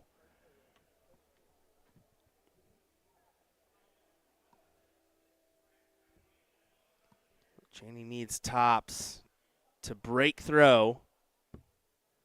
And he does so with a 14-dart leg, ladies and gentlemen. That's going to help out the average. Actually hurt it just a hair because of where they're currently average-wise at. I mean, 89 for Joe and a 94 for JB. That's pretty much why I mentioned them liking the pace of play. Kind of brings out the best of you when you're comfortable in the setting. You're not really maneuvering around. You're not feeling too quick.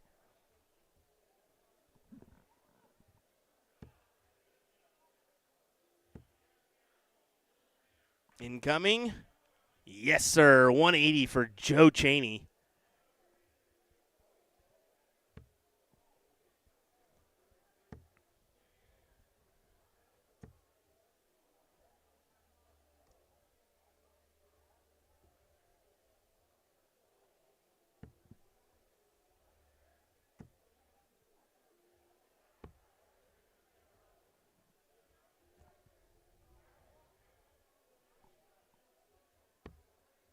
Jason's thinking 95 here.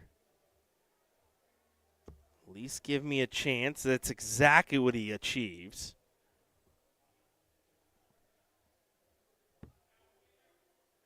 But double-double, he attempted it, was just not really near the intended target. But here we go. Needs to go for JB. Needs to go for JB. Ugh. I was hoping he was at least going to get the look. Instead, it's back to tops, down to double 10, and it's another 14-dart leg for Cheney, who goes back-to-back on him. Folks, what a matchup we're seeing here as Cheney puts himself 2 legs away from the win.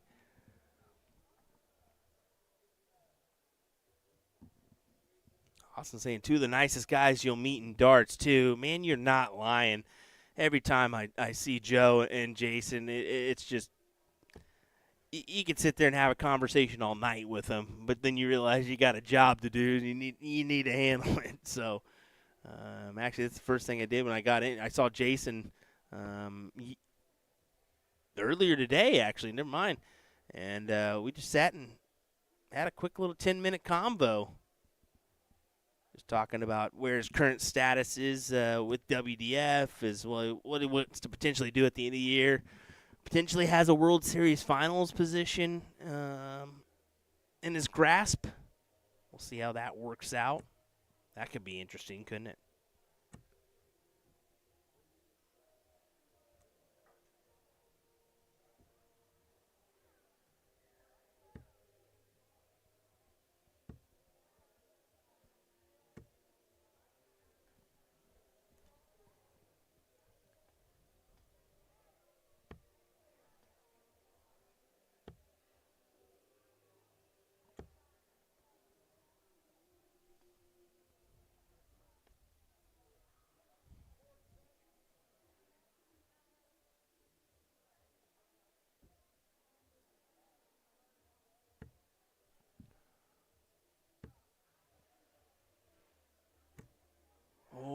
tried to sway that dart into the triple 20.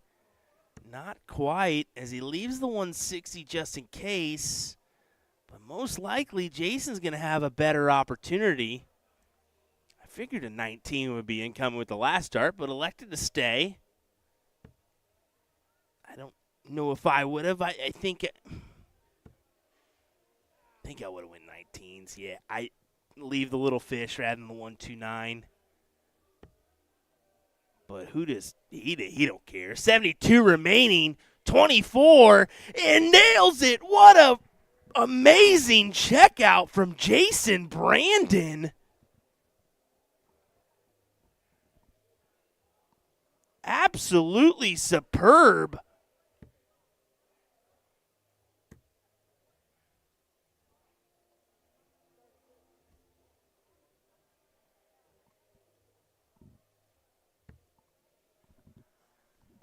What a take there.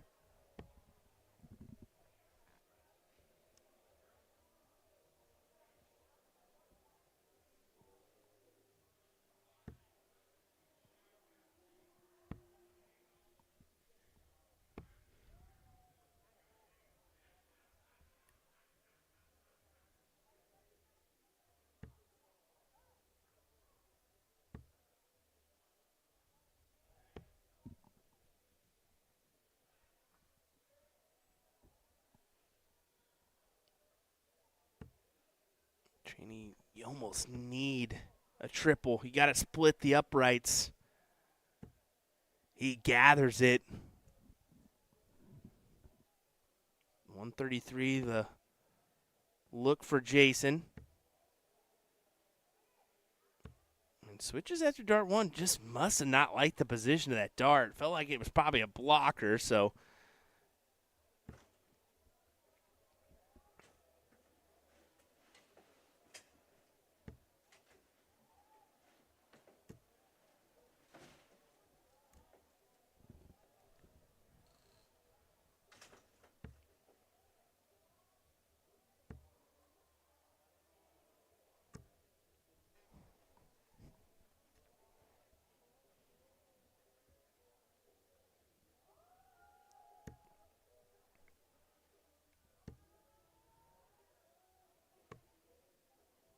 Oh my goodness.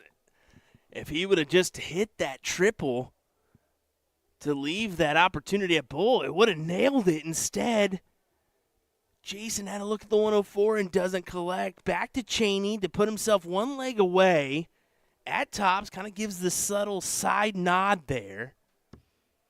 And collects on dart number one, a 16 dart leg for him. JB's task just got a little bit tougher. Has to go 3 on the spin now. Needs to hold, break, hold in order to win.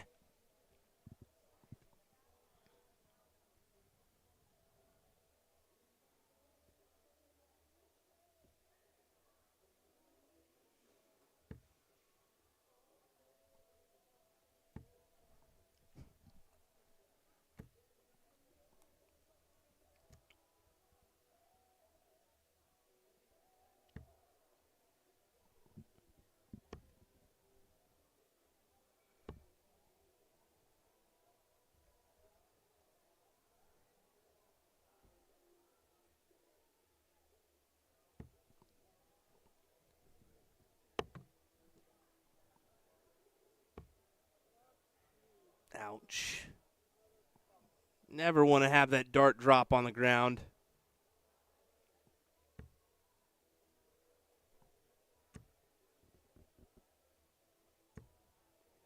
And what a capitalization from Jason, making him pay for it.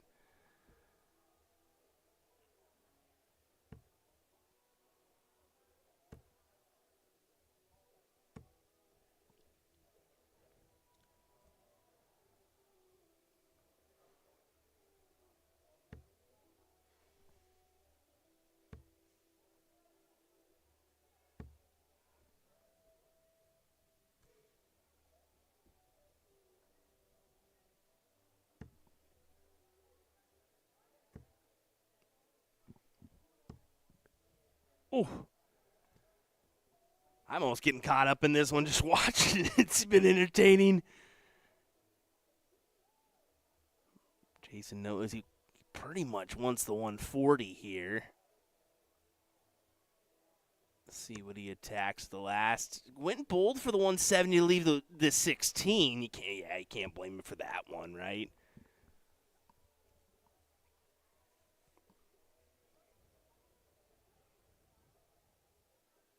Little hesitation there from Cheney.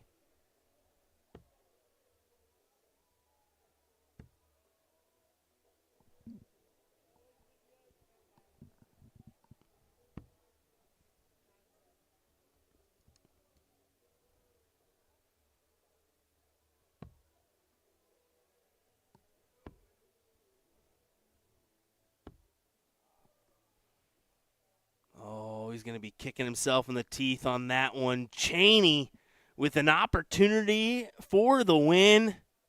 Tops it is. Maybe a difficult workaround. Who am I kidding? He nails it. Joe Cheney takes the win over Jason Brandon with a 91.13. What a fantastic battle that was, guys. Wow. What a final. Love every minute of it. As Cheney gives a little, yep, hurrah, hurrah. $1,000 will go his way.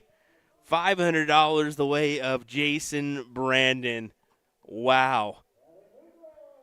Well, that will do it for us this evening, folks.